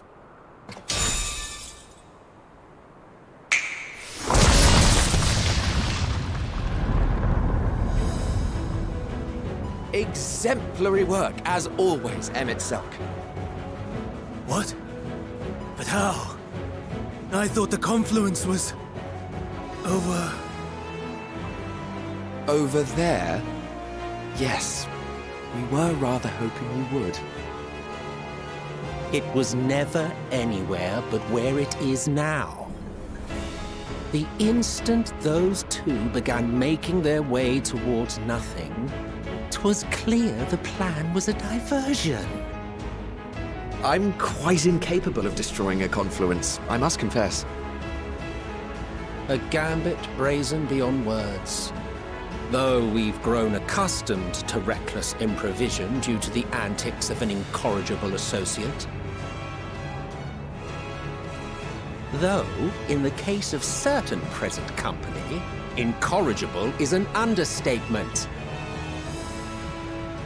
Honestly, I'm beginning to suspect it's a requirement for every Azen.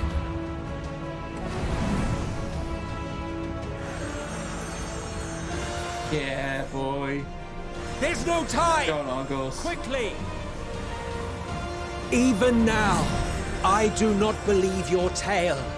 I would not suffer us to walk such a wretched path. Sorry, Emmett. That is true, unfortunately. If it must be said, do not squander it. The legacy I leave you. Ah. Emmett. Emmett. Final process complete. Executing universal memory alteration. Oh, that means everything in Shadowbringers is so much harder after this. Go, Argos!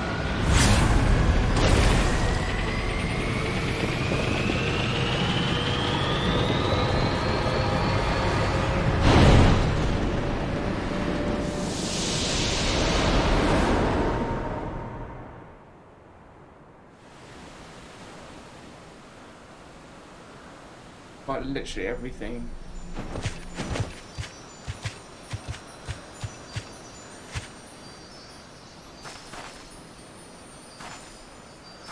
Everything in Shadowbringers is even more important now.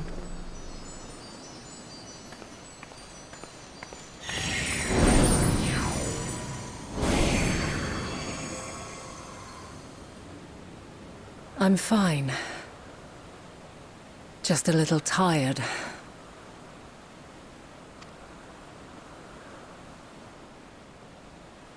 Can it be true?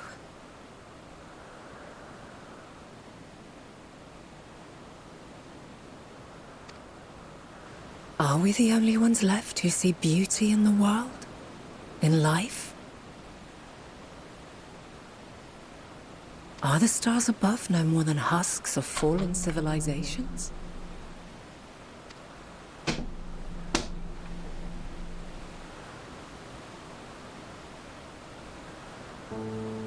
And yet, I feel her. Though she is unimaginably distant, I feel Meteion's presence, and the place where to we must go. Ere she made good her escape, I placed an enchantment upon her, one which allows us to follow her trail. She has already left the outermost bounds of Aetheris, and continues on her way. Given the vastness of the universe, it will still be no easy feat to track her down.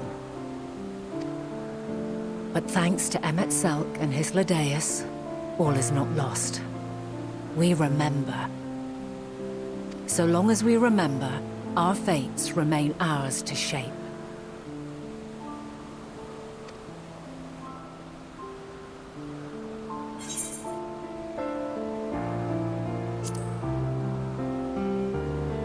Damn. I'd like to know too. Let us ascertain the situation at Kutisis Hyperborea, where they should still be.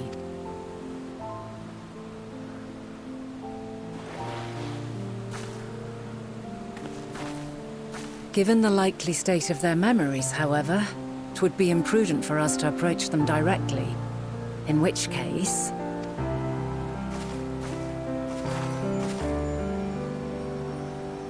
Basically, I am sorry, my friend. I've asked much of you this day. But may I trouble you one last time?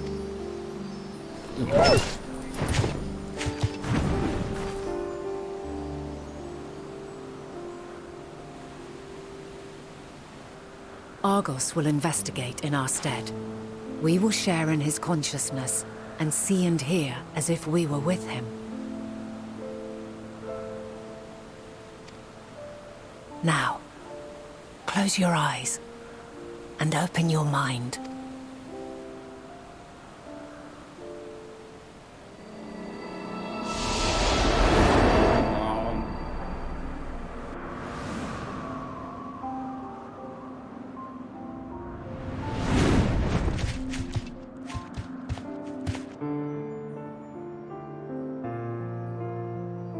Thank goodness you are unharmed.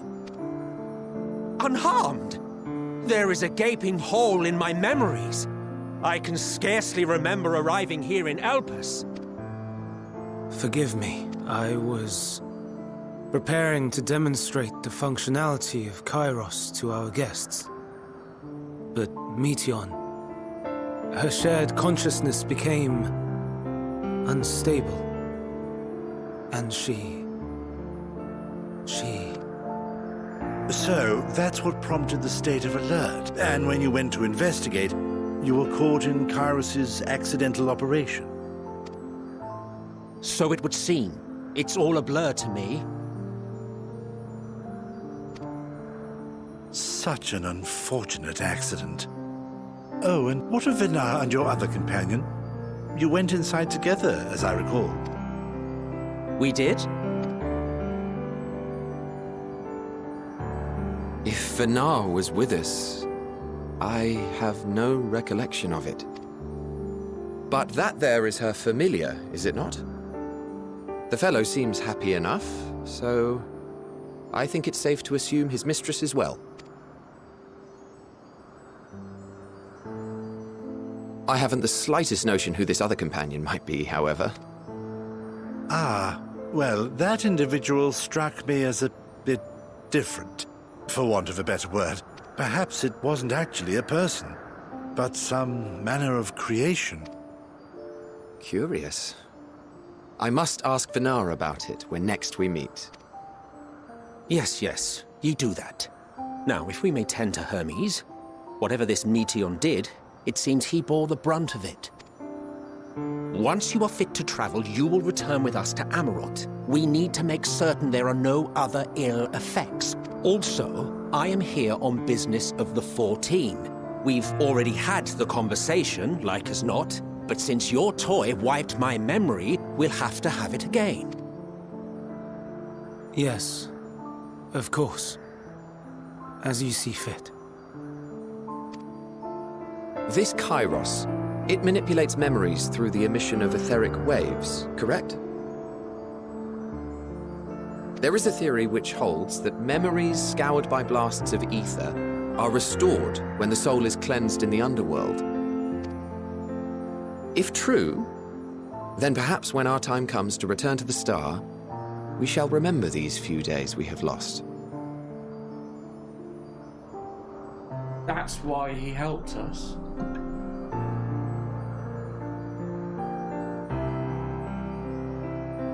That's why Emmett helped us after he died with his spirit. I doubt aught of interest occurred. Look forward to the revelation if you like, but I should prefer to reminisce on more meaningful moments.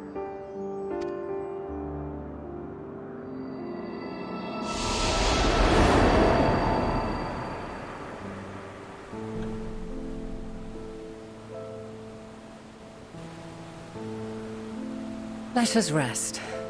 If only for a while. After all, you and I... Oh, we still have a long, long way to go.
Feeling it all recovered, I understand that your exertions were more than purely physical. But resting one's body, if only for a moment, is never without merit. As for Hermes, I think it's unlikely he will create more Teleshes. Much of himself into material, like Meteion. And now that she and her sisters are gone, dissipated in his mind, grief must be unbearable. He'll blame himself. He'll believe that he ever never acknowledged his dissatisfaction with the world, then Meteion will have never been born to suffer and die. The offer to join the 14 will be welcome distraction, and one day, hence, he will face the advent of the final days.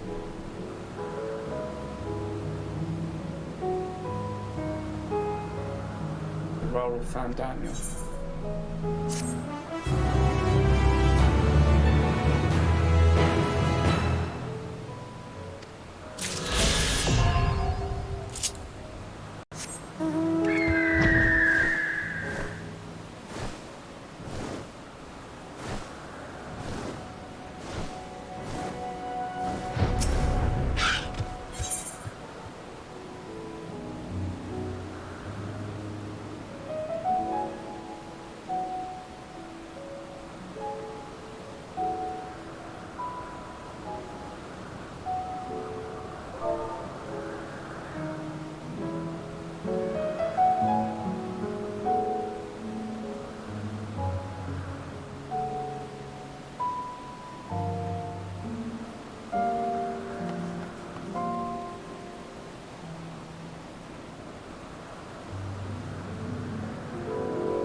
Nima, listen to me.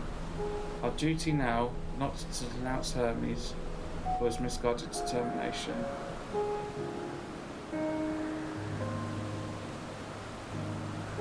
Or to convince Emet Selk and Hytholodus that they have been deceived.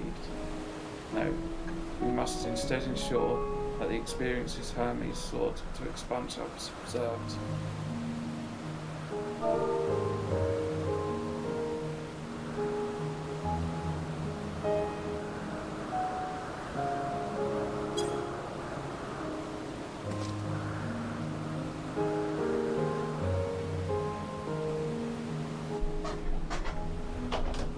What remains in our memories alone will be our weapon against the final days.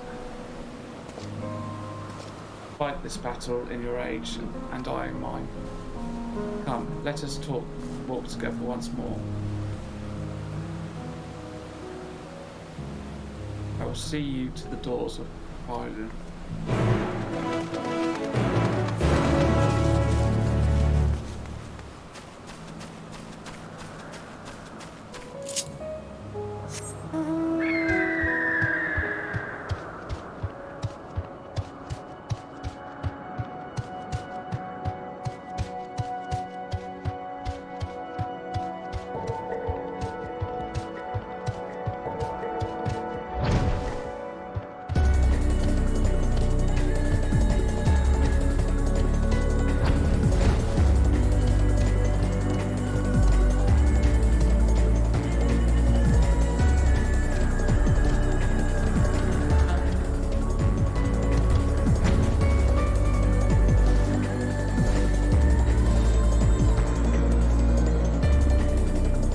Go through like the original cutscenes again, like back literally from AR.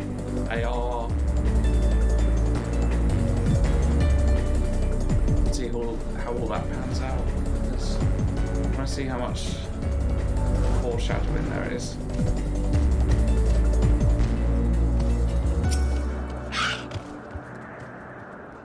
Time in this age is drawing to an end. Speaking to Banat, several cutscenes, yeah. More cutscenes, yay!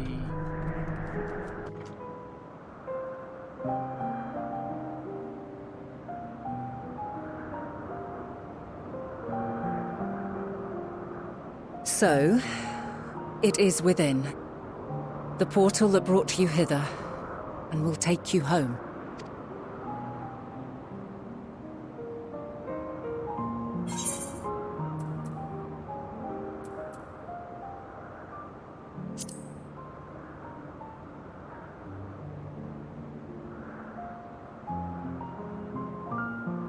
May you and yours emerge triumphant.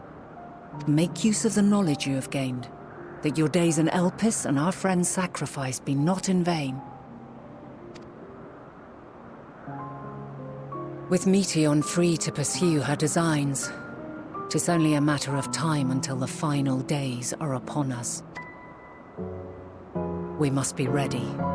From fortifying our defenses to securing our escape, there is much to be done. In spite of this, we cannot allow the report that set this calamity in motion to become common knowledge. Were the masses to learn the fates of the other stars, I fear the situation would spiral out of our control. I must carefully consider who can be trusted and bring them into the fold.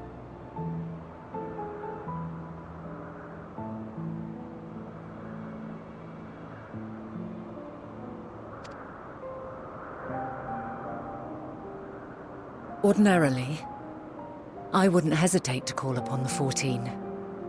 However, it was the desire for a fair determination that drove Hermes to attempt to erase our memories. Were he made aware of his actions, there is no telling whether he would remain a friend or become a foe.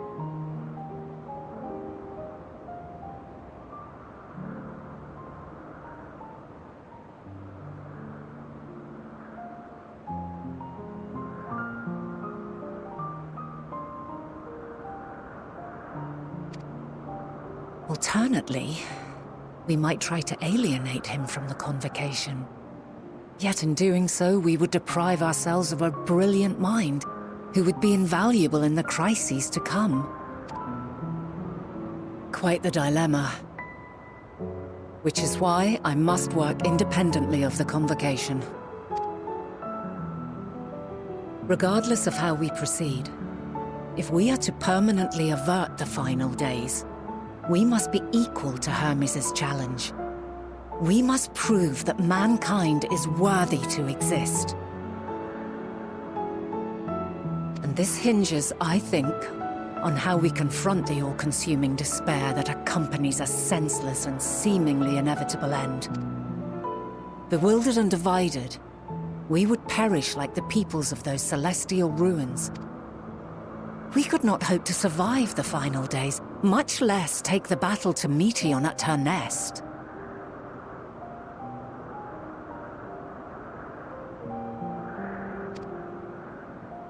We must find a way to defeat despair, to unite and prepare as many as possible for the struggle ahead. So, the moon ship is a battleship more than a survivor of the planet ship, because it's going to take us to where Meteion is, more likely.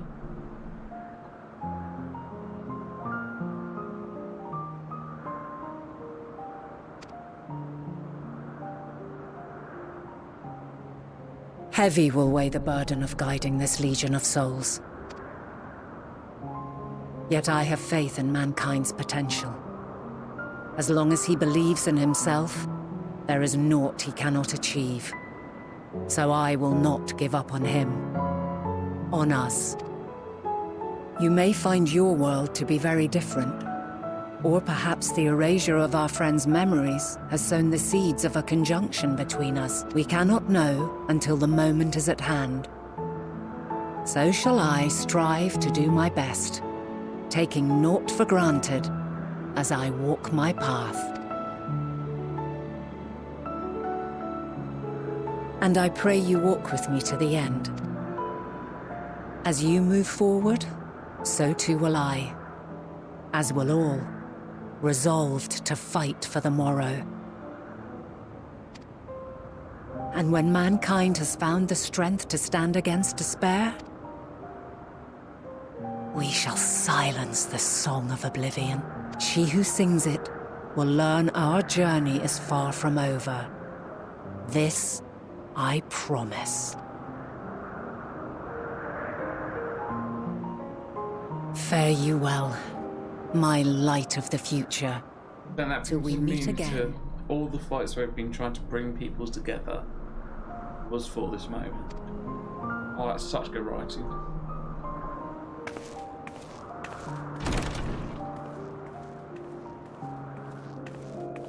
But that's the ultimate reason we were trying to fight and bring tribes together. Hyden was trying to guide us that way.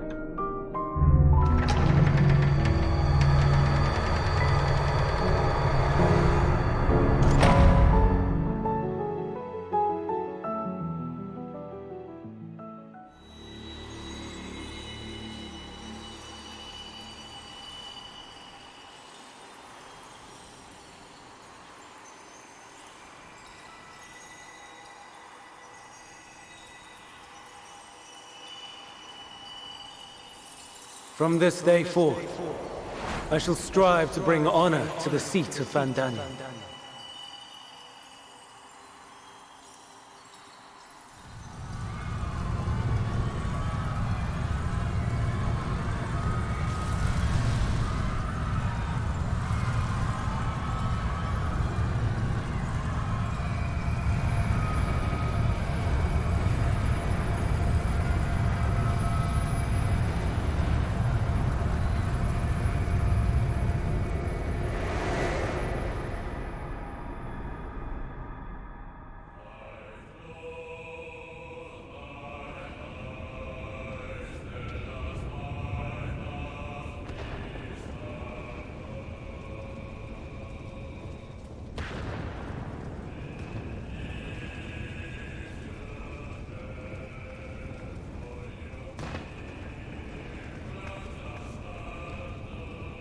Even now, I remember standing there, locked in a moment where the sky is aflame.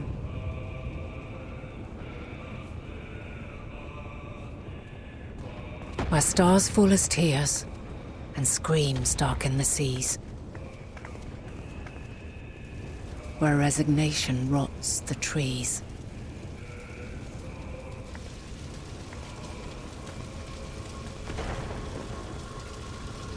Where terror twists magics into abominations. Such is the lament of they who have gone before. The song of they who tried and failed to create a better world. The song of the end.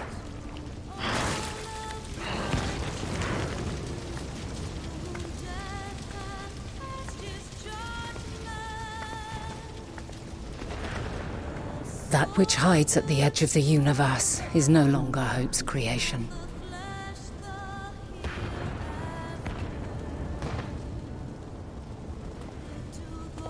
It is hopelessness incarnate.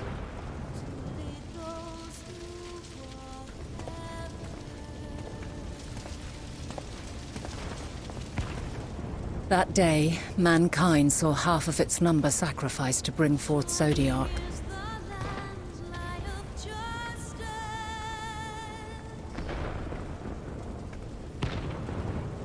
And covering the star in a shroud of ether, we forestalled the final days.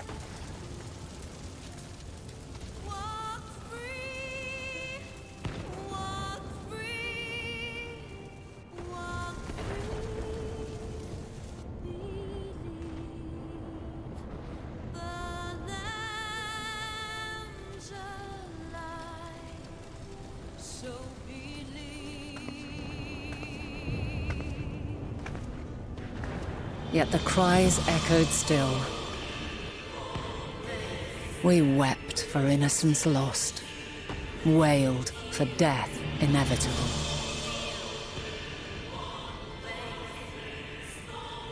A reality too terrible to bear. And for too many who sought comfort in gilded memories of joyful days and tranquil nights.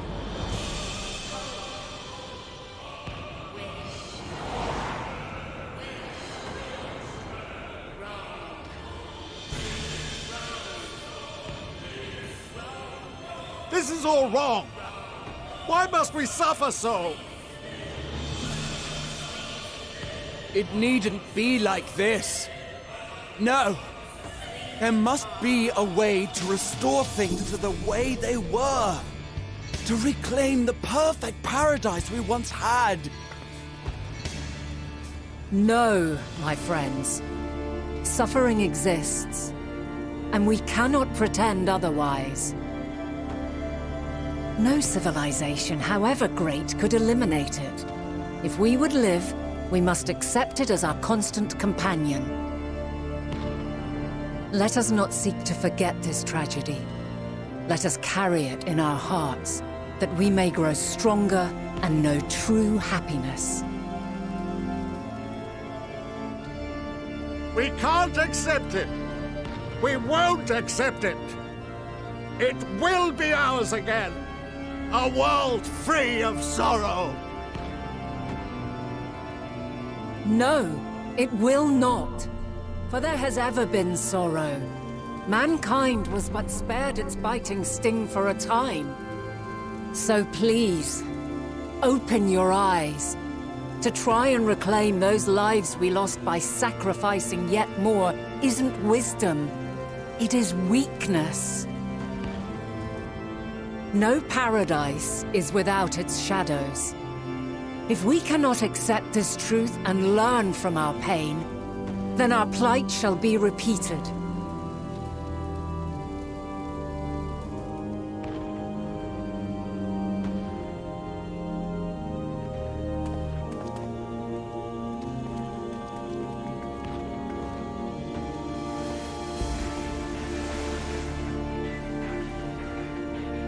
O mighty Zodiac!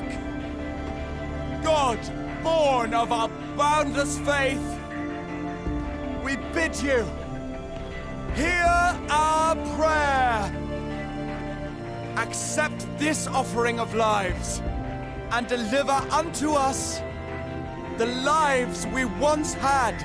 Deliver unto us the days of old, the days when the star was a font of love, and we knew naught but bliss.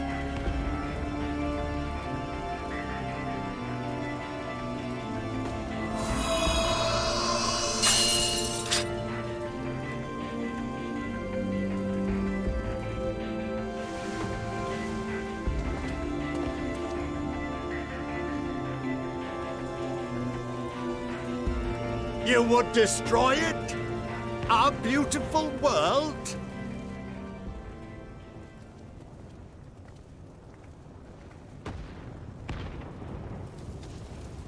Lands that stretched on forever. Skies one could drown in. The heartbeat of nature, silent yet strong. And amidst it all, a people.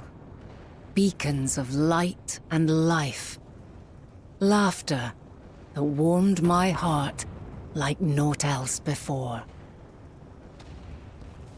They are my meaning and my purpose. My love.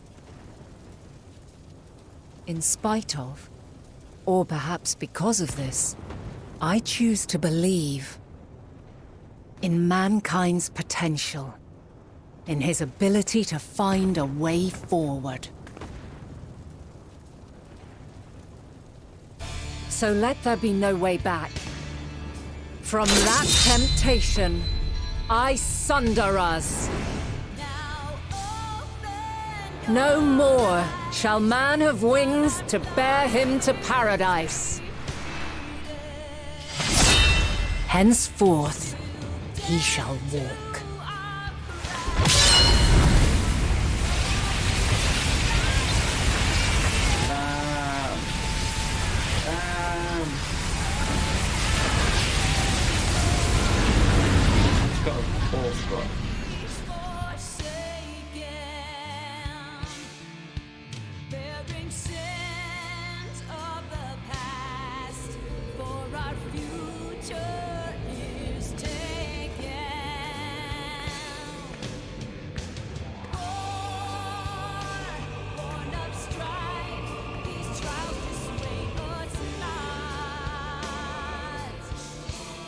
Use creation magics.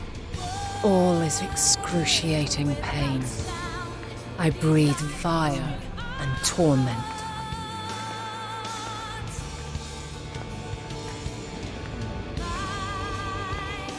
I birth a world of suffering to mire and plague.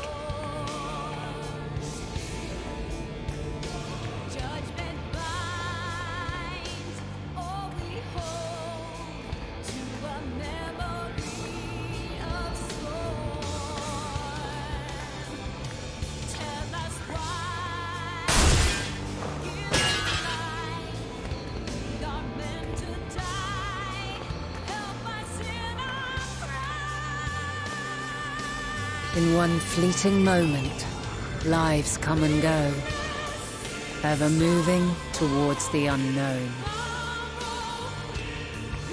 And in that fleeting moment, they cry for the answer to the question. Why, given life, are they meant to suffer, to die?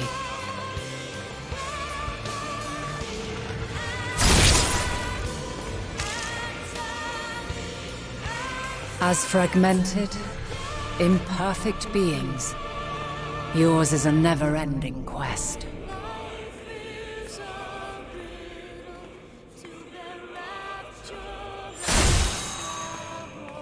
A quest to find your purpose, knowing your end is assured.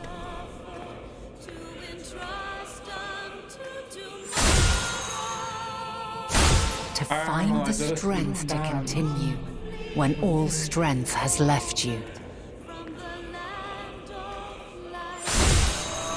To find joy, even as darkness descends. And amidst deepest despair, Yeah, I am hiding. light everlasting.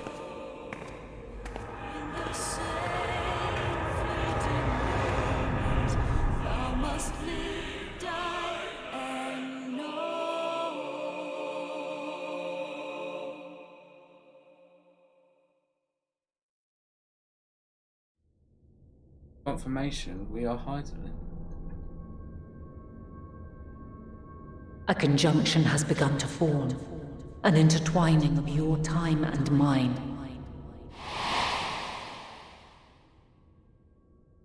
When you truly understand what is at stake, and your journey has prepared you to surmount the insurmountable,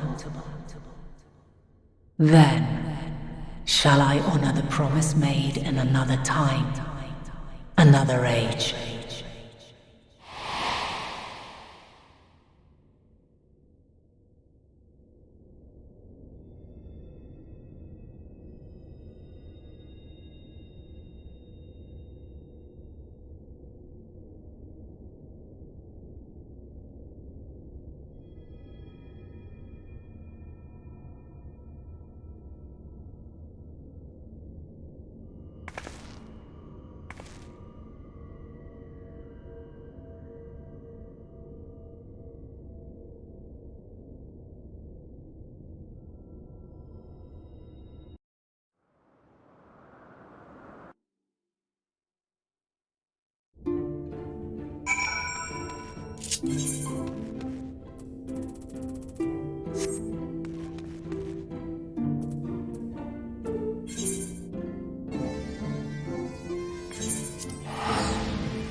Nima, impeccable timing as always. I told you off in the first as part of our efforts to investigate the final days. Well, as so often seems to be the case, while you were away, we had some few developments, which we can discuss in just a moment. Now, however, I cannot tell you how wonderful it is to have your back.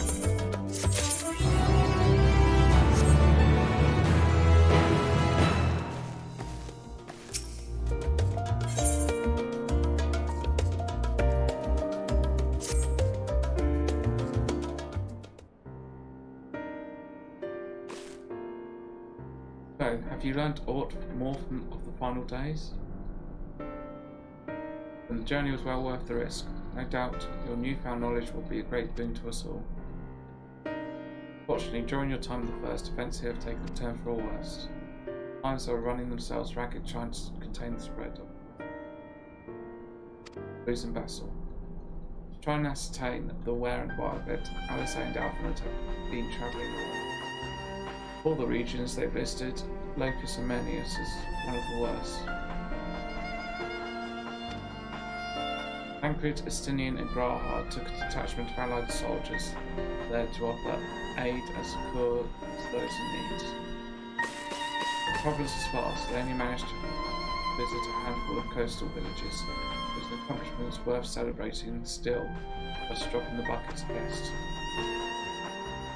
In the meantime, Stola and Master Matoya have been making a concerted effort to establish contact with hydrogen in the ethereal sea, to no avail. As for Tataru and I, have been keeping a close eye on the forum. From what we gather, they've been constructing a vessel to ferry people to the moon. An ambitious project that has likely been years, if not decades, in the making. However, since we've seen no sign of it thus far, I suspect it's still incomplete. We'll also recall the proposal issued by Master Fortune to the people of Athen. Following their discussion, Bertra declared his support for the plan and urged those who wish to evacuate to accept the forum's invitation. So far so good, but that's where things get a little strange. Apparently the forum caught wind of the lunar teleporter in the Tower of Babel, decided to use it to deliver people to the moon instead of their mysterious ship. Therefore, to secure safe passage for the Hellish refugees to the tower, Alfred, Alizé, Justinian, Praha travelled to Garlemald, not so long ago. The trouble is, the capital was hardly the safest place to begin with, and now final days have come to Garlemald. Shortly after our friends arrived, they were sent to a rendezvous with Master Fortune. Panic broke out, and our communications were severed. Fragments we were able to make out before the link shell went completely silent. We assumed the phenomenon had spread into the capital. The others need you, Nima. Please, you must help them.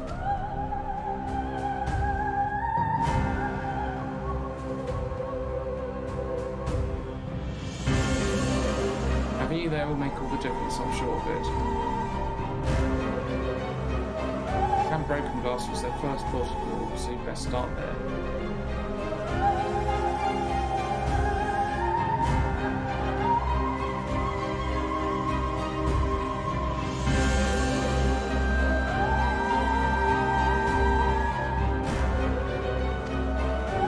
Hopefully, the CEO will know where they are.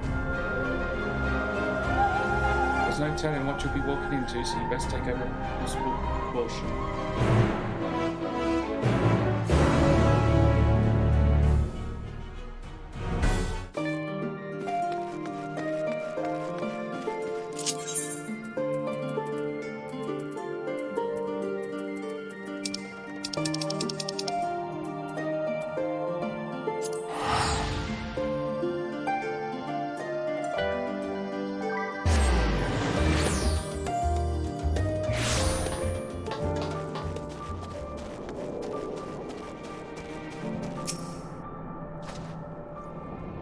Not a moment too soon.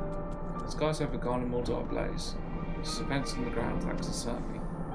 As you would have heard, your fellow Sirens have arrived ahead of you. We cut the customary greeting short after we received word from our troops in the Magna Glacies that the Forum's airship had landed. It was then that the heavens began to burn. I dispatched your friends at once to ensure the refugees come to no harm. Have you joined them immediately? Additional support is en route, but we will discuss them later. I trust you're ready to depart. Cool.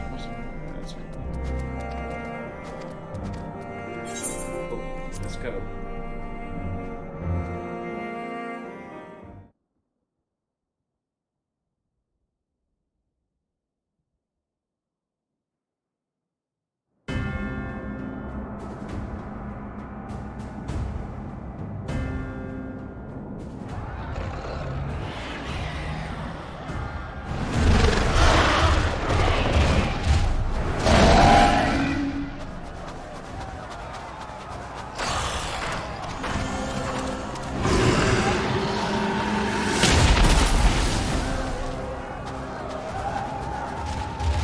No.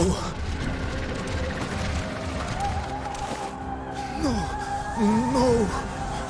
We were promised an escape. Not to save you who fled.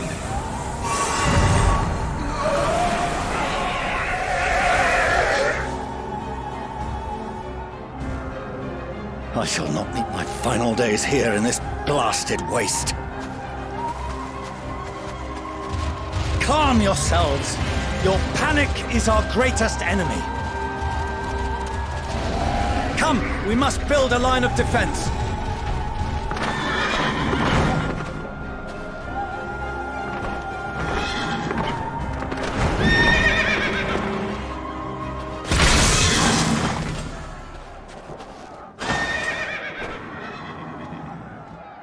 How? Leave the fighting to us, Father. You must lead the people to Because we've safety. been training for this for ages.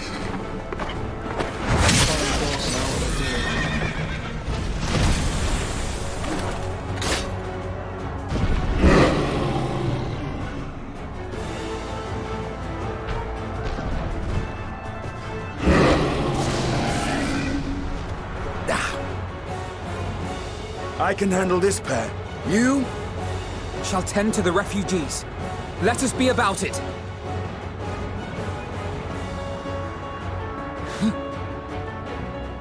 As you wish, my little lord.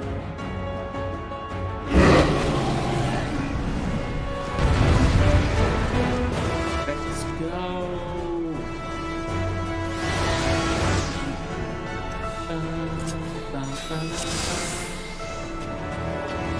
Oh wait, I've no time for that. I didn't realise.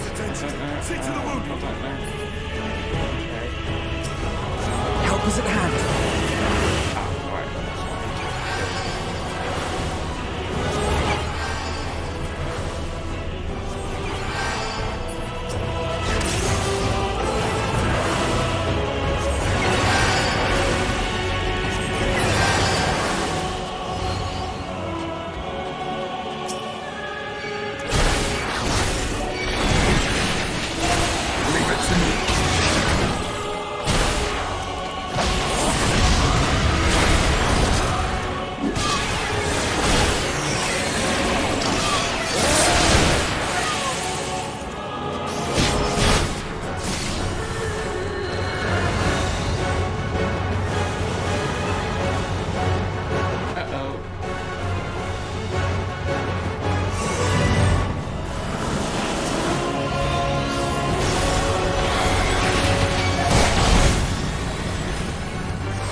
Easy now.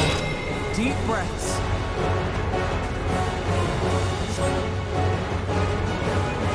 Come on, my man. Get up. You're safe now.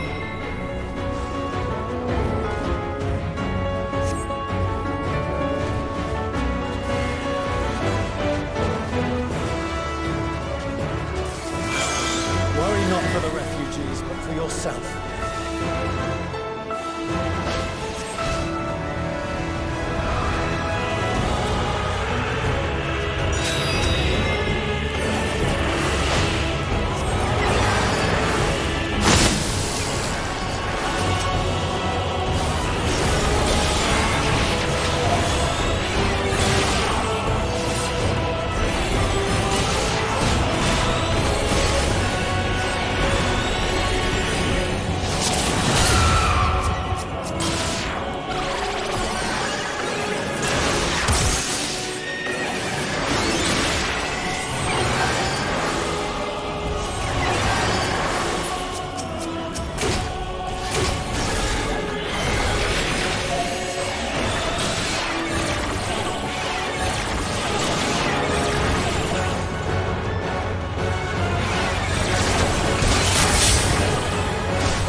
Yeah.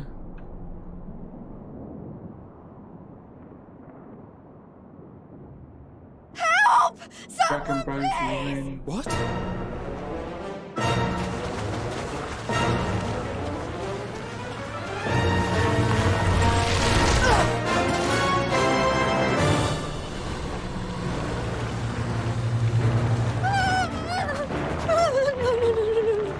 Don't. I don't want to die. Forward! Let not a single fiend escape!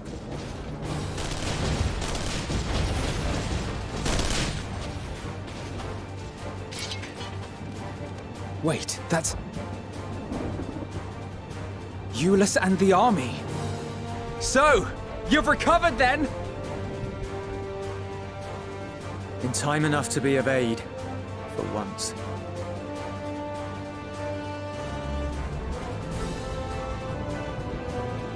We can speak of it more later. For now, we must fight! To repay your salvation in kind, or with better! For Garlemald has her pride!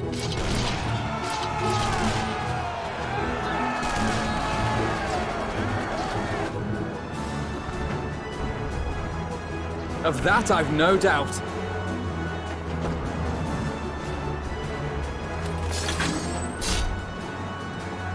Nice one, Guardians. Good gods.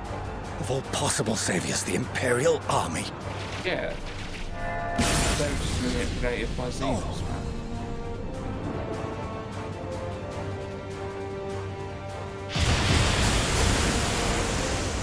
I had hoped to take all of them down at once. Think a withdrawal might be in order?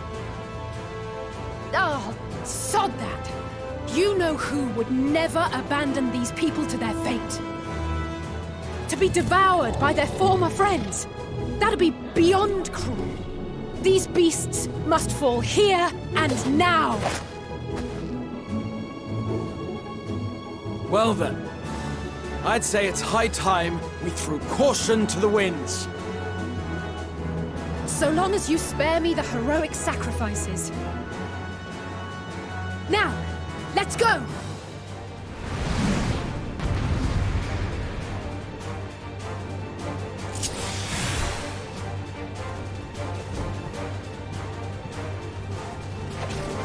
Amazon, yes, we are.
I'm not done yet.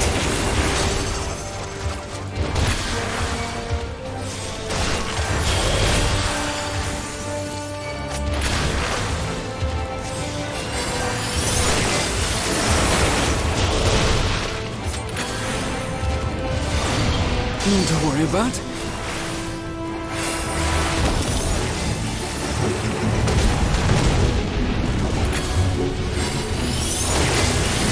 Crackles with energy. Find cover!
There's not the barest trace of ether. Maybe there really is no way to bring them back.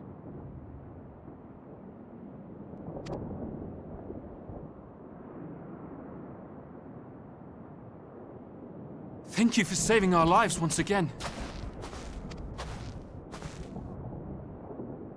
I remember you, from Purusha. You helped us there too, didn't you? Ah, you're from Palaka's stand. I'm glad you're still in one piece.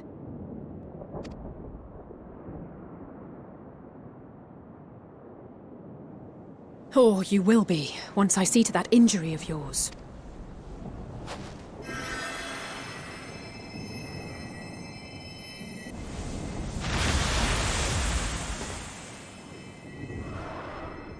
Look out!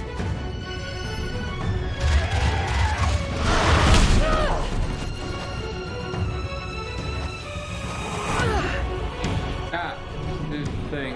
Just did the thing. There you go. Did the thing.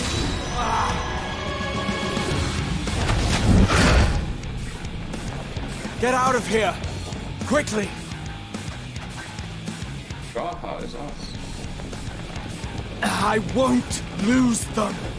Not a one! This will be a brighter future! I won't let a madman's apocalypse ruin everything we've fought to achieve!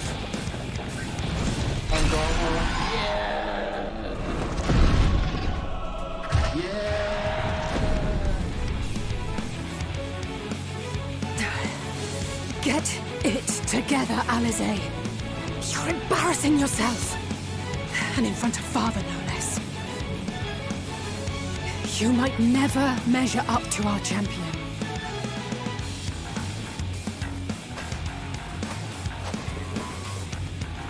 But we ask too much of her as it is.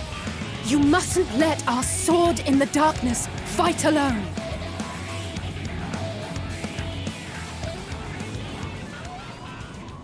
I'm here, bitches.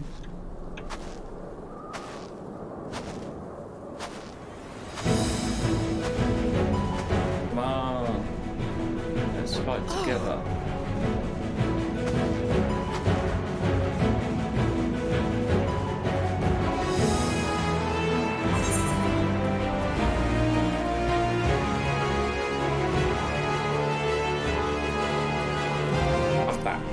I'm back, bitches.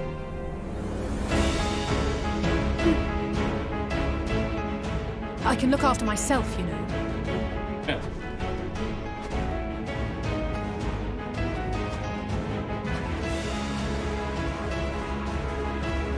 Everything's in order, I trust?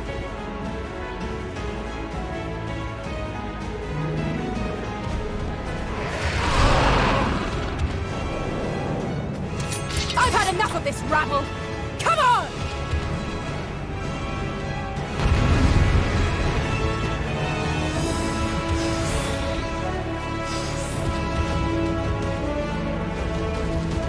Oh, a trio for the ages.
I had a feeling I'd cracked you.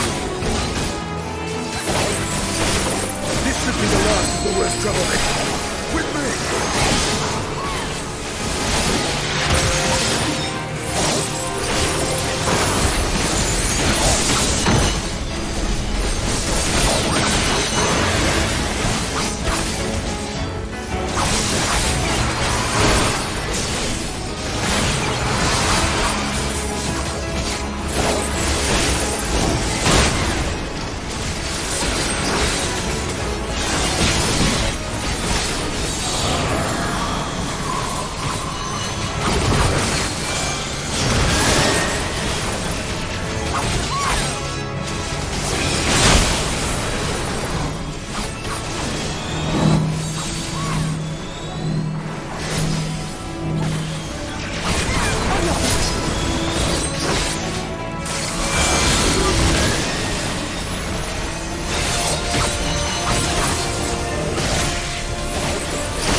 You must board without delay. The ship will depart ere long. Your offer to host us in Sharlayan is most appreciated. But will the final days not soon fall upon it as well? Maybe. Your hesitation is not unwarranted. The satrap entrusted me with your lives, yet I have failed your comrades. Nor are you wrong to fear that this corruption will continue to spread. I cannot promise you complete safety, even in my homeland. He's been a bit more honest now. What I can promise is that I will do all in my power to protect you.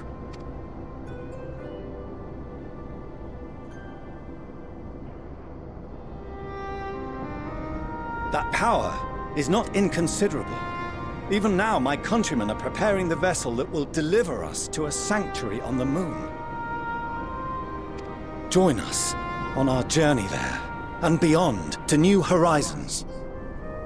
Come to old Sharlayan. Please.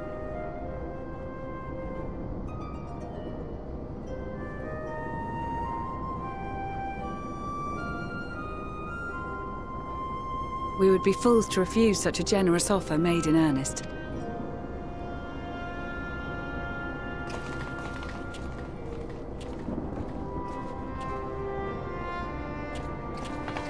It seems they've a new destination. The people of Radzat-Han have known too much suffering. The march to Garlemald will only bring them more, short though it may be. I quite agree.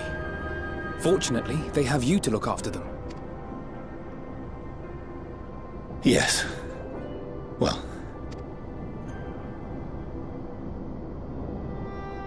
Behind you! Just there!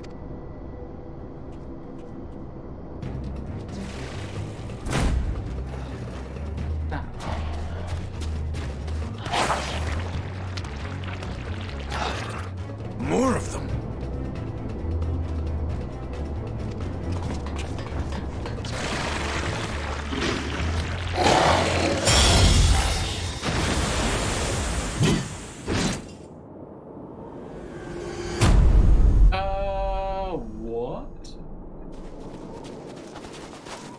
Xenos!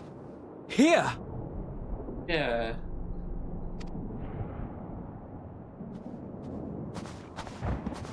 You'll be all right. Hurry to the airship.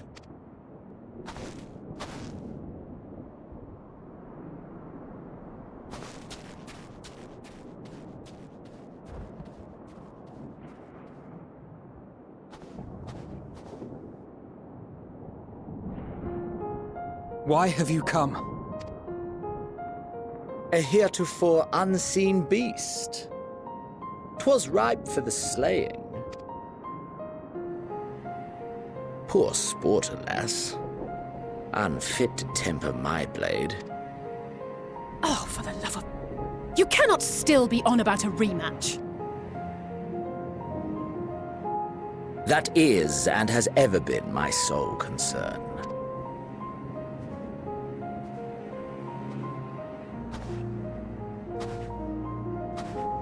You, on the other hand, are fixated on a different quarry. Yeah, because this is stupid. Your passion pales before mine. Yet neither hate nor despair seem sufficient to recapture your misdirected bloodlust.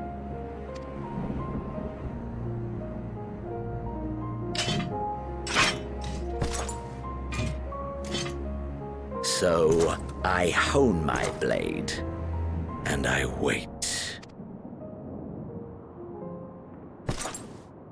That's it. That's all you care about.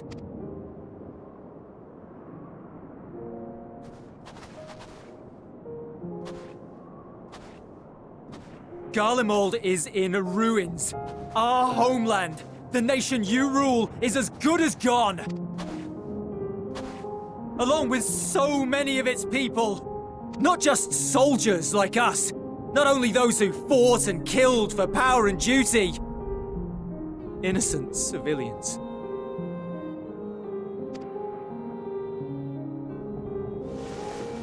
Murdered by their own flesh and blood. Lost and confused as they breathed their last. While we who survived with our lives and minds intact were left to freeze to death. The Eorzeans tell me all this was your doing!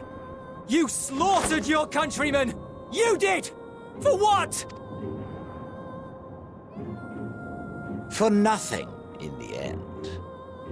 So much wasted effort.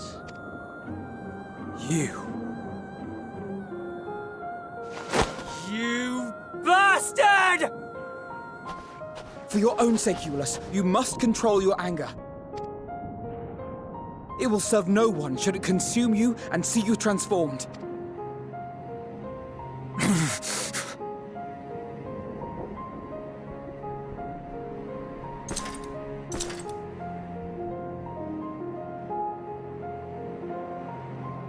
Would you be happier had I a good reason? What?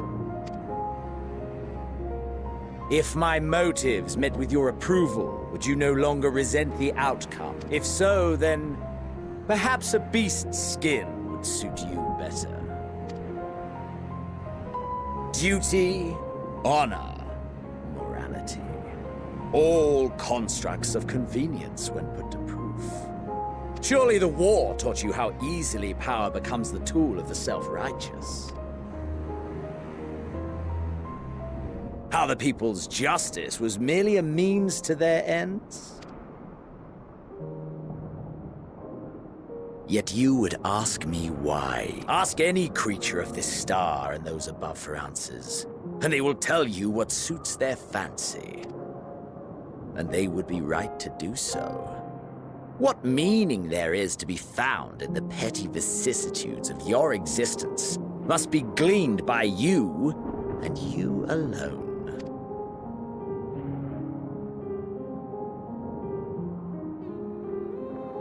Should you seek it in battle in the fruitless pursuit of my demise, then come. Assume your rightful place as a notch on my blade.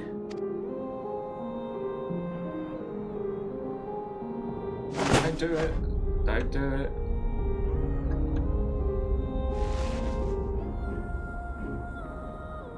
You are a blight on the Garlean race, and there would be no more satisfying way to expunge it than by beating you to death. But I will not be party to another tragedy. I refuse to lose anyone else because of you. So go. Go! And may we never suffer your madness again!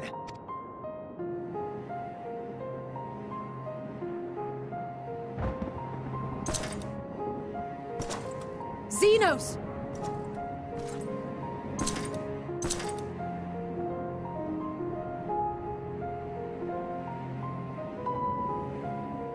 Perhaps you found meaning in living this way.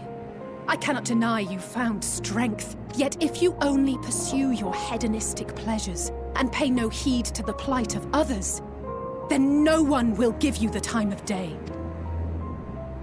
You will never get what you want, not even the battle you pine for so dearly. You'll be alone for an eternity, and you'll deserve every agonizing second of it.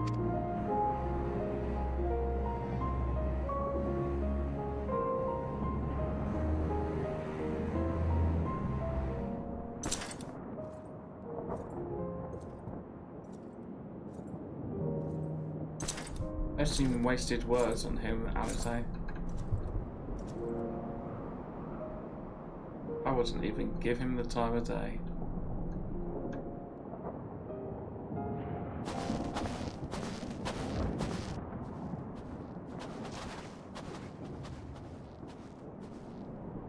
We're ready to depart.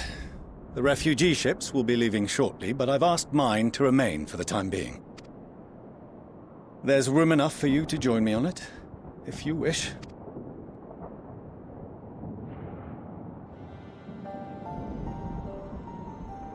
Do contain your surprise. I needn't agree with the Scion's methods or intentions to acknowledge that their deeds are deserving of gratitude. We appreciate the offer. But might I ask why you are delaying your departure? I presume it is not solely for our benefit. I must visit Garlemald ere we return to Sharlayan. Having caused such an uproar, 'tis only meet that I explain myself to the Ilsabard contingent.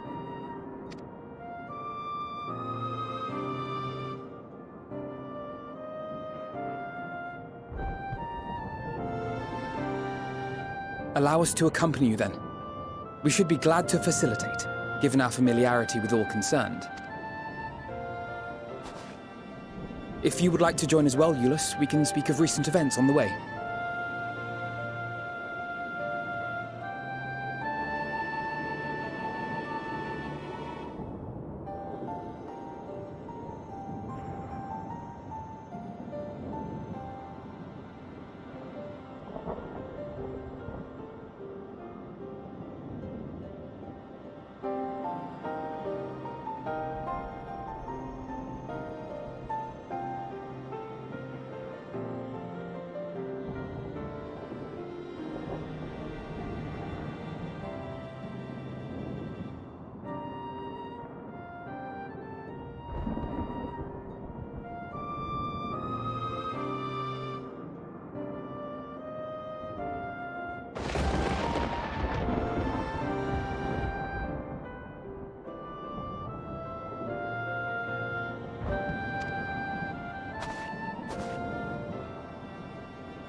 He'll be off to your seat on the forum next.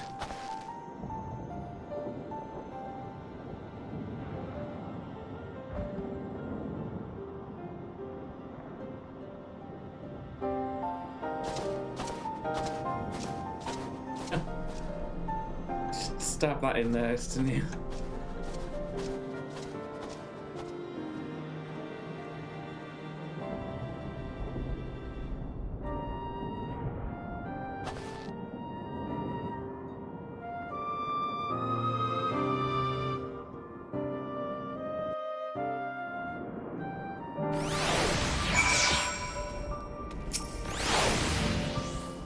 These Xenos standing there, so uncaring and unrepentant.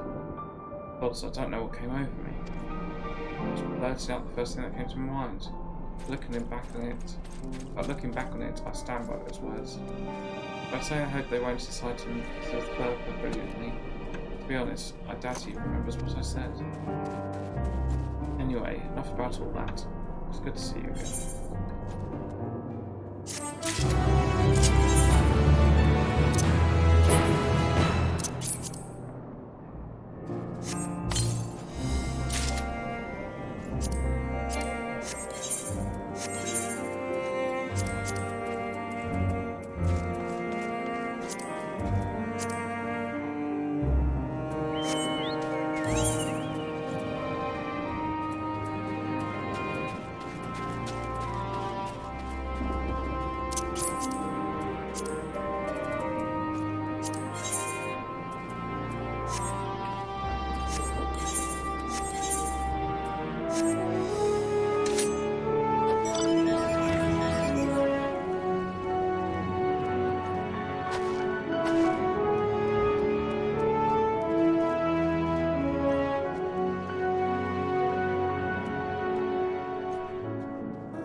It's quite a nice looking blade.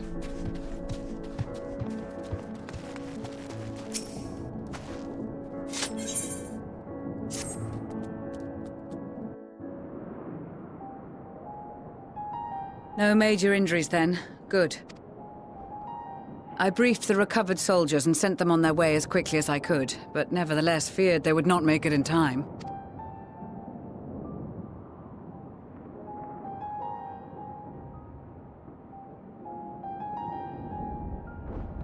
The additional support was invaluable. Your men saved more than a few lives.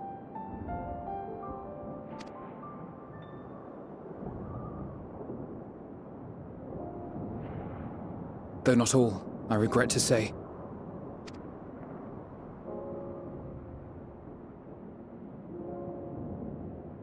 I take it that I'm addressing Lucia Junius. I'm the Forum's envoy, Forchano Leveilleur. And you are owed an explanation for these most dire developments.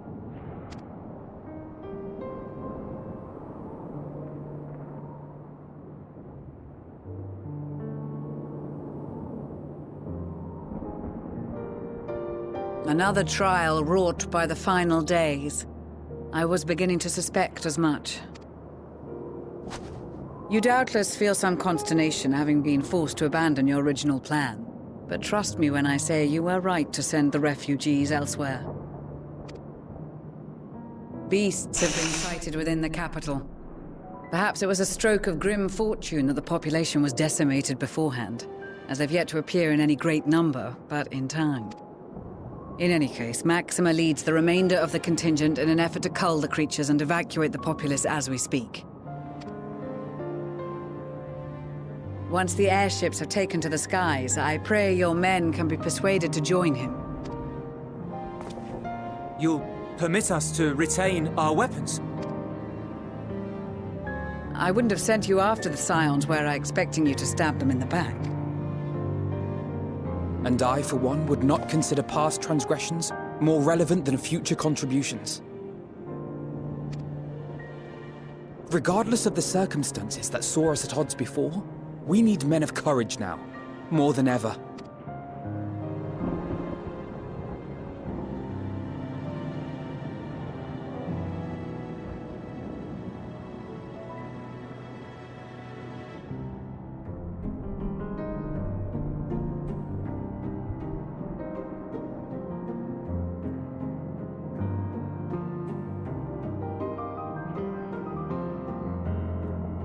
We swore to defend Garlemald, and so we shall.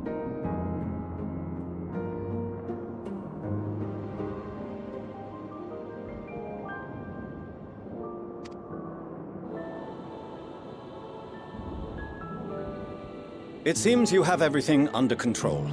You will excuse me then, for mine own duties await. A moment, Master Forchano. You did desire to express your appreciation for services rendered, did you not? I did. Though if you intend to again ask that Charlian alter its course, you will find my gratitude insufficient. 'Tis nothing so onerous. I wish to hear the details of this grand endeavor of yours.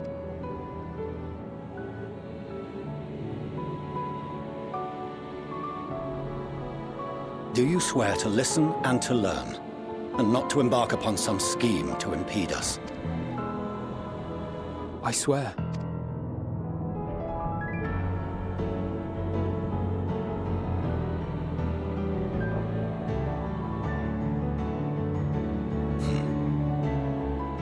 Any other I would doubt, but you I trust to keep your word.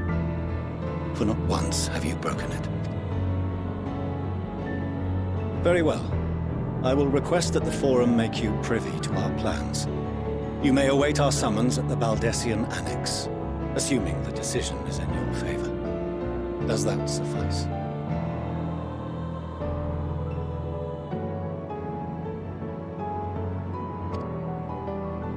It does. You have my thanks.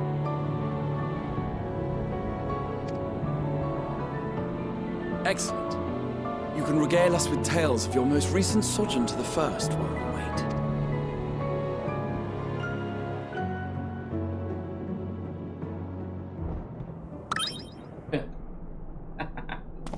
Did you hear something just now?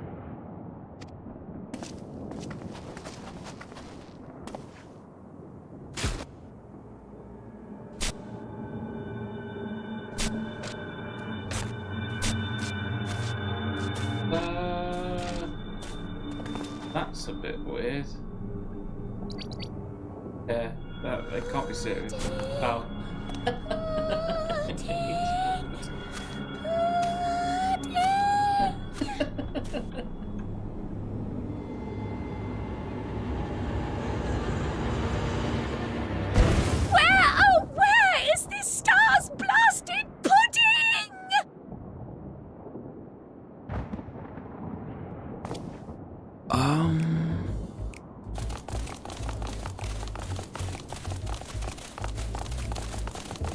these guys again.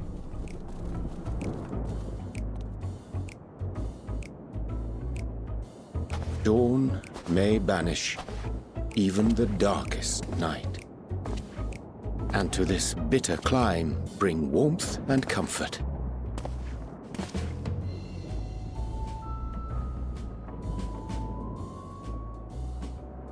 'Tis heartening to see such an assembly upon my return. I thought often of you whilst I looked down upon our star's brilliance from the moon above. Yes, but what are you doing here? And dressed like that? Aren't you cold? Verily, I fear for my health should I proceed to expound upon our purpose ere I procure more suitable guards.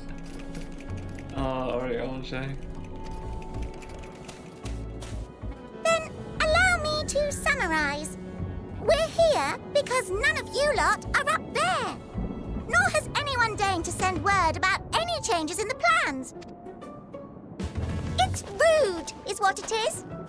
At least that's what I thought at first, but then folks got to wondering if you weren't in a spot of bother, so we decided to take matters into our own hands. Come down here and help, if our help be needed. So she says, but it's also something of a convenient excuse to visit Aetheris. Oriange made it sound absolutely marvelous. More so before the impending doom, but still. And it's not like there will ever be a better time. What with the aforementioned doom? Marvellous, they say, yet not an ounce of pudding to be found. I must suffer Oriange's inferior works no more. Hey! Maybe consider the plight of present company before you go blathering on about pudding and doom? Ahem.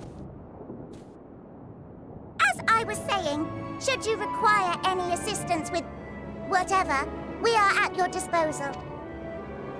We were born from Hydaelyn's love for the lives of this star, so naturally we would much prefer to see them continue. Twiddling our thumbs up on the moon is hardly conducive to that, though, is it? Aye, not when you've all got such precious thoughts and feelings and hopes for the future deserving of more active preservation. Speaking to Oriange made us realize that while we've carried out our duties to the letter, we've failed to fulfill them in spirit. From there, it was just a hop, skip, and a jump towards resolving to do better. So please, show us how. Help us help you.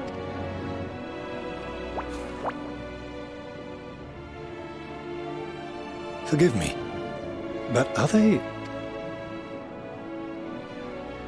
Thy distant collaborators, indeed. Hail, fellow, well met.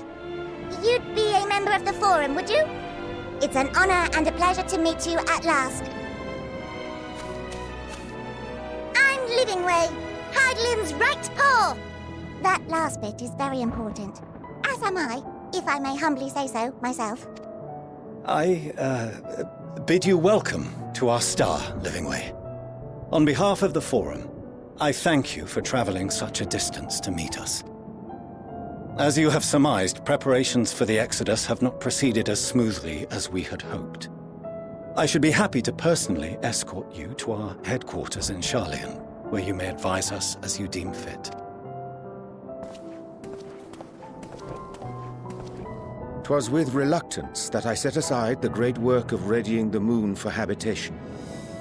Be assured that I did so only after the Loperids made plain their earnest desire to come hither, and I myself felt a growing certainty that their contributions here would prove invaluable. 'Tis trite, perhaps, but I followed my heart.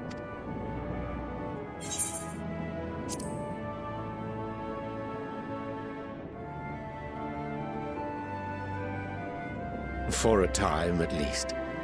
Nevertheless, 'twas worth the journey to find present company well. Will thou attend us at the Forum and lend thine own wisdom?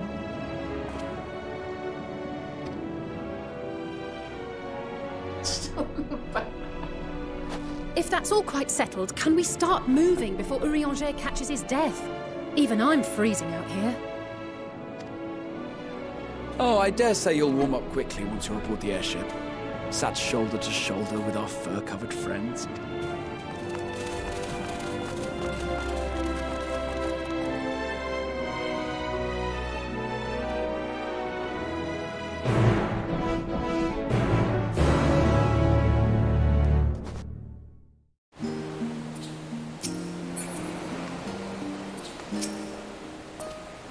SA Master Portrait was nonplussed, as we learned. The identity is hidden and saluted the custodian. We discover they have much more to offer before it. Must just be returned to the Annex Walk, but may yet have time to discuss adventures. There we are summoned to Rustra.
Not that I'm complaining or Archer, but I wasn't expecting that so soon.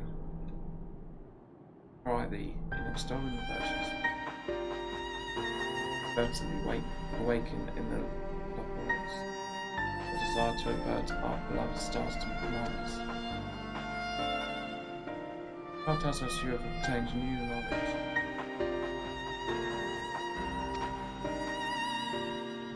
Guardian our study of the theory of sea. Guardians are certain to be of greater interest. So I would rather revelations to Titans.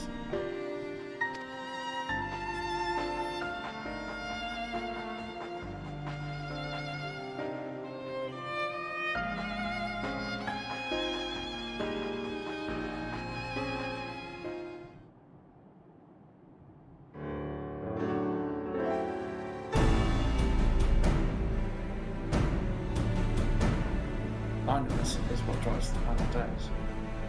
Yes.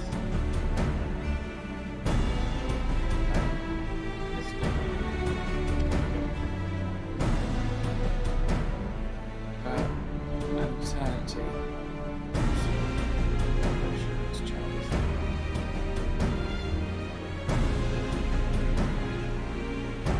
How much plus even that faith.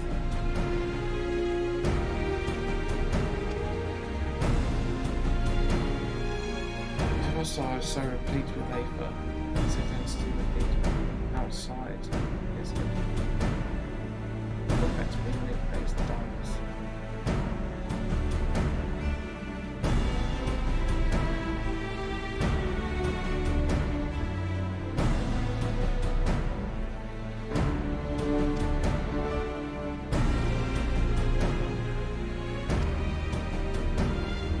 Rather, the sorrow and suffering fallen citizens, which has been reporting from the net. Anguish and fear of hatred warmth. Every corner of the universe, all single purpose, destruction of the parents. Flows no longer son of no calamity. But one aims to please Meti. Make it sound so simple, but you're not wrong. Metian to live in the world for the final days. To be attempted, there are two conditions. First, we must determine her location.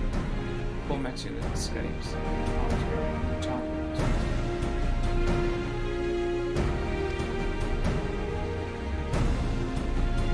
Bits of temporal magics are not entirely understood, so we cannot assume that our heights have been found out and met as Elpis or one of the same. Nevertheless, due to our intrinsic qualities, we powerful being outweighed that height we possesses, knowledge we seek.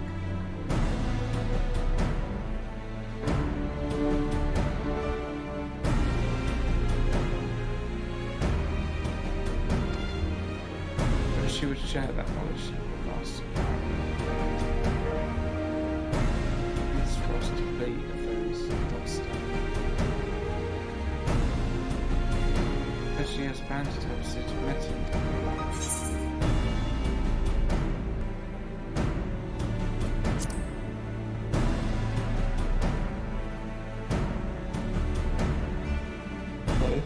For lack of trying, but hunting was wrong. Surely that's why she used me as a conduit for her will. Provided clues such as the Elvis. He has been waiting. Answer to Hermes' question.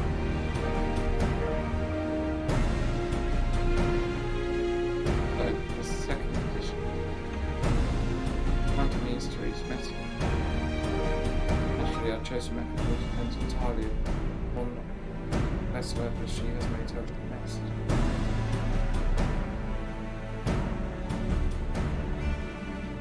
The medium of fighting him must be a necessity. Master Toy, and kneel up for investigation. Badly not, though he listed the help. Iron Falls and the other Echo Best allies. It's so much as a whisper. Cancer Tower.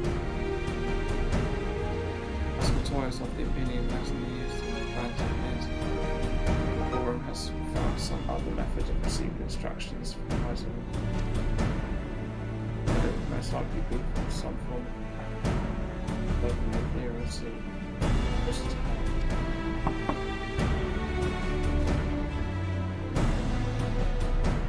Sorry to interrupt, I've just received word from the forum. Your presence required in the rostrum. They intend to discuss the Great Exodus. I was able to persuade them.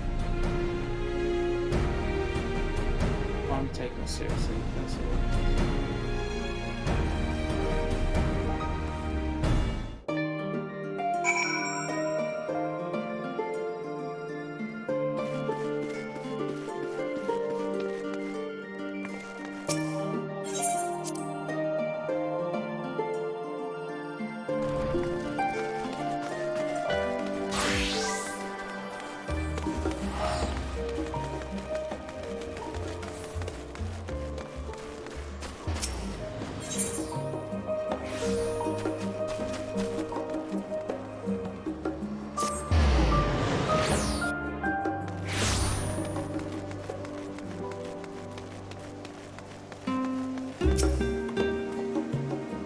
Missing session. As such, the roster is closed to visitors. At the 7th dawn, very well, you may wait in the corridor. Of course, entry will only be permitted on the condition that the environments and the dawn is to forget the sacred institution of rational discourse in the hearts. Implements of war are expressly forbidden.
There is a matter I wish to raise with you before we enter.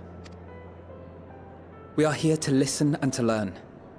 But if the Forum's plans are more or less what I expect, then I should like to make a proposal that will serve our ends.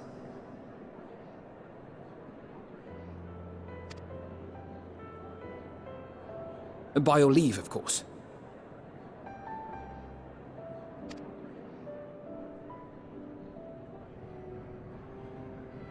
I don't see why not. Your words and wits have gotten us this far. Agreed. I will present our queries so that you may consider the most advantageous way to advance your proposal without distraction. Thank you, everyone. If I may have your attention, the ad hoc session will now commence. The purpose of today's assembly is to brief the Scions of the Seventh Dawn, at their request, on the Great Exodus. You may enter.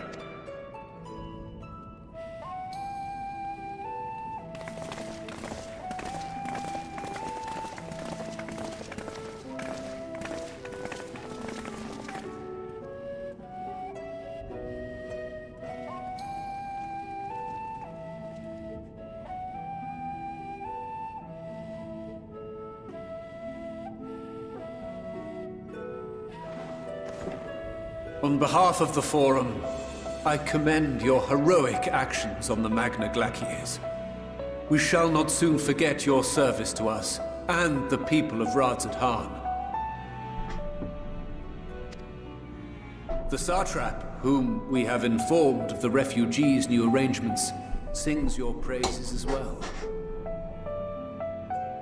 As an expression of our gratitude, we will endeavor to answer your questions as fully and openly as we are able. Then let us begin.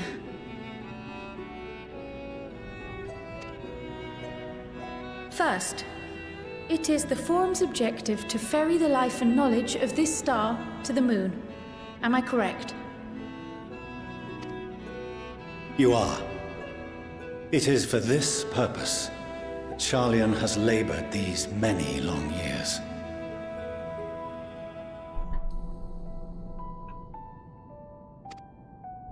We have collected biological samples and scientific records from across the star. When the time comes, they will be moved from their places in Labyrinthos and Numenon and conveyed to safety. Once that critical task has been accomplished, we will begin transporting the Sharlayan citizenry, which has been categorized into groups.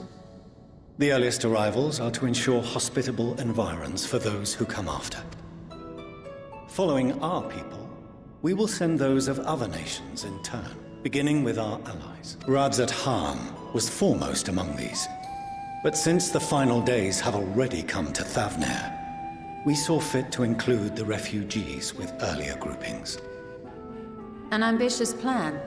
You have accounted for the safety of all nations and tribes, then? As many as we can. And how, pray tell, do you decide who to leave behind? To journey beyond the sky is an unprecedented and immeasurably difficult endeavor. Introducing sources of inevitable conflict would condemn all to certain death.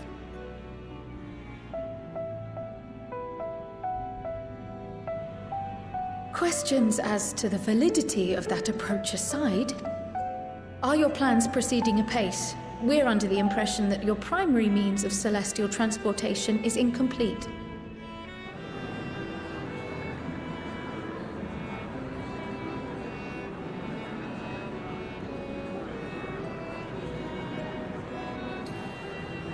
If only in that it does not meet our optimal parameters, that is correct.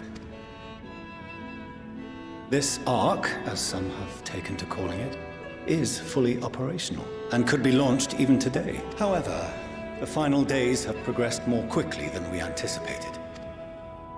At present, the ship is incapable of attaining speeds sufficient to meet our evacuation targets. Should we put the vessel into service, as it is now, we will be unable to travel to the moon and back quickly enough to complete the necessary number of trips. Precious lives and knowledge will be lost. Seven hells. Is there anything to be done? The ether burner, the primary means of propulsion once the craft is in the space between stars, is undergoing testing to determine whether it can be made more efficient. Though cargo is being loaded for the initial phase of the Exodus, we are prepared to continue our experimentation up to the day before launch, should it prove necessary.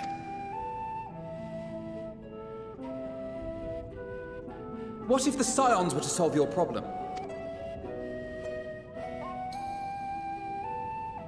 We shall help devise a means to improve the ether burner's efficiency, on 2 conditions.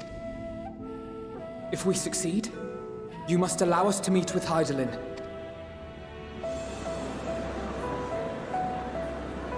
'Twas simple enough to deduce. You have a Concord, and so you would never have abandoned the Anti-Tower had you no other means of communication. One far more convenient, I suspect.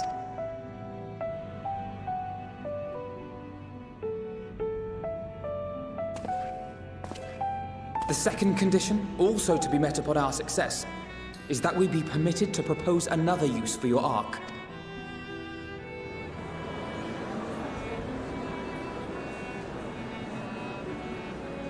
We would be at liberty to refuse this proposal. Of course. If we cannot prove its merit to the 99 here. Who are we to stake on it the lives of all peoples of this star?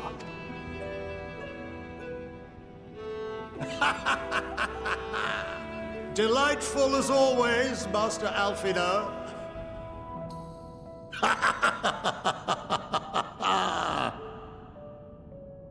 Oh, we couldn't have asked for a finer plan. Allow us to solve this complex engineering problem of which we were entirely unaware until moments ago. What could possibly go wrong? The satire writes itself.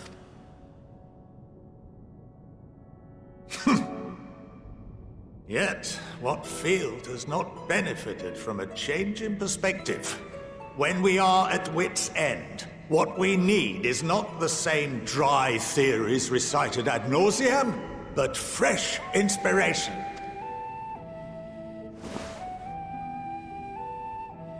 I, for one, have faith in my erstwhile students to provide it, and I find their terms to be perfectly acceptable.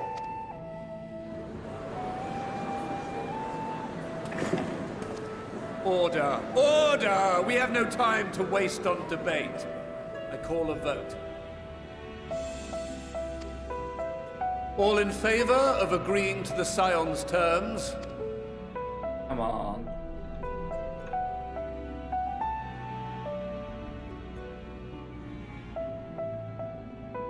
That's a lot of them.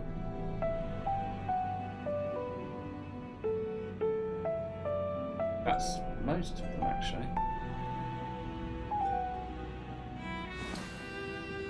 Yeah, boy. 71 in favor, 28 against. Yeah. The ayes have it. Fortuneau, as the architect of this project, you are the best candidate to show them its current state. And bear in mind that regardless of your personal misgivings, this is the will of the Forum.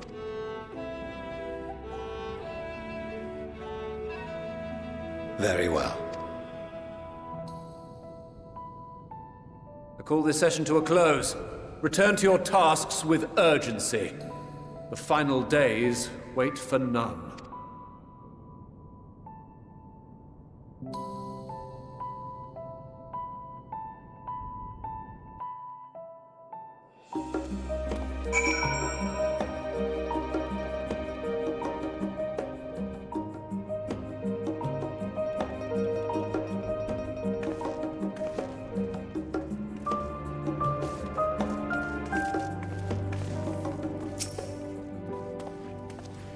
About not letting the rest of you in on my plan, and I was immensely thinking about both means of engagement provides me and reaching medicine. At the moment, I saw involving ourselves with the completion of the arc, ways to work towards both objectives simultaneously. However, we must first keep our end of the bargain by solving the problem of the eighth above. I think of it as a challenge. It is not a challenge beyond our combined expertise, or at least the expertise of our extended circle of associates, and move us to learn how the eighth burner actually works before we attempt to improve.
Earth.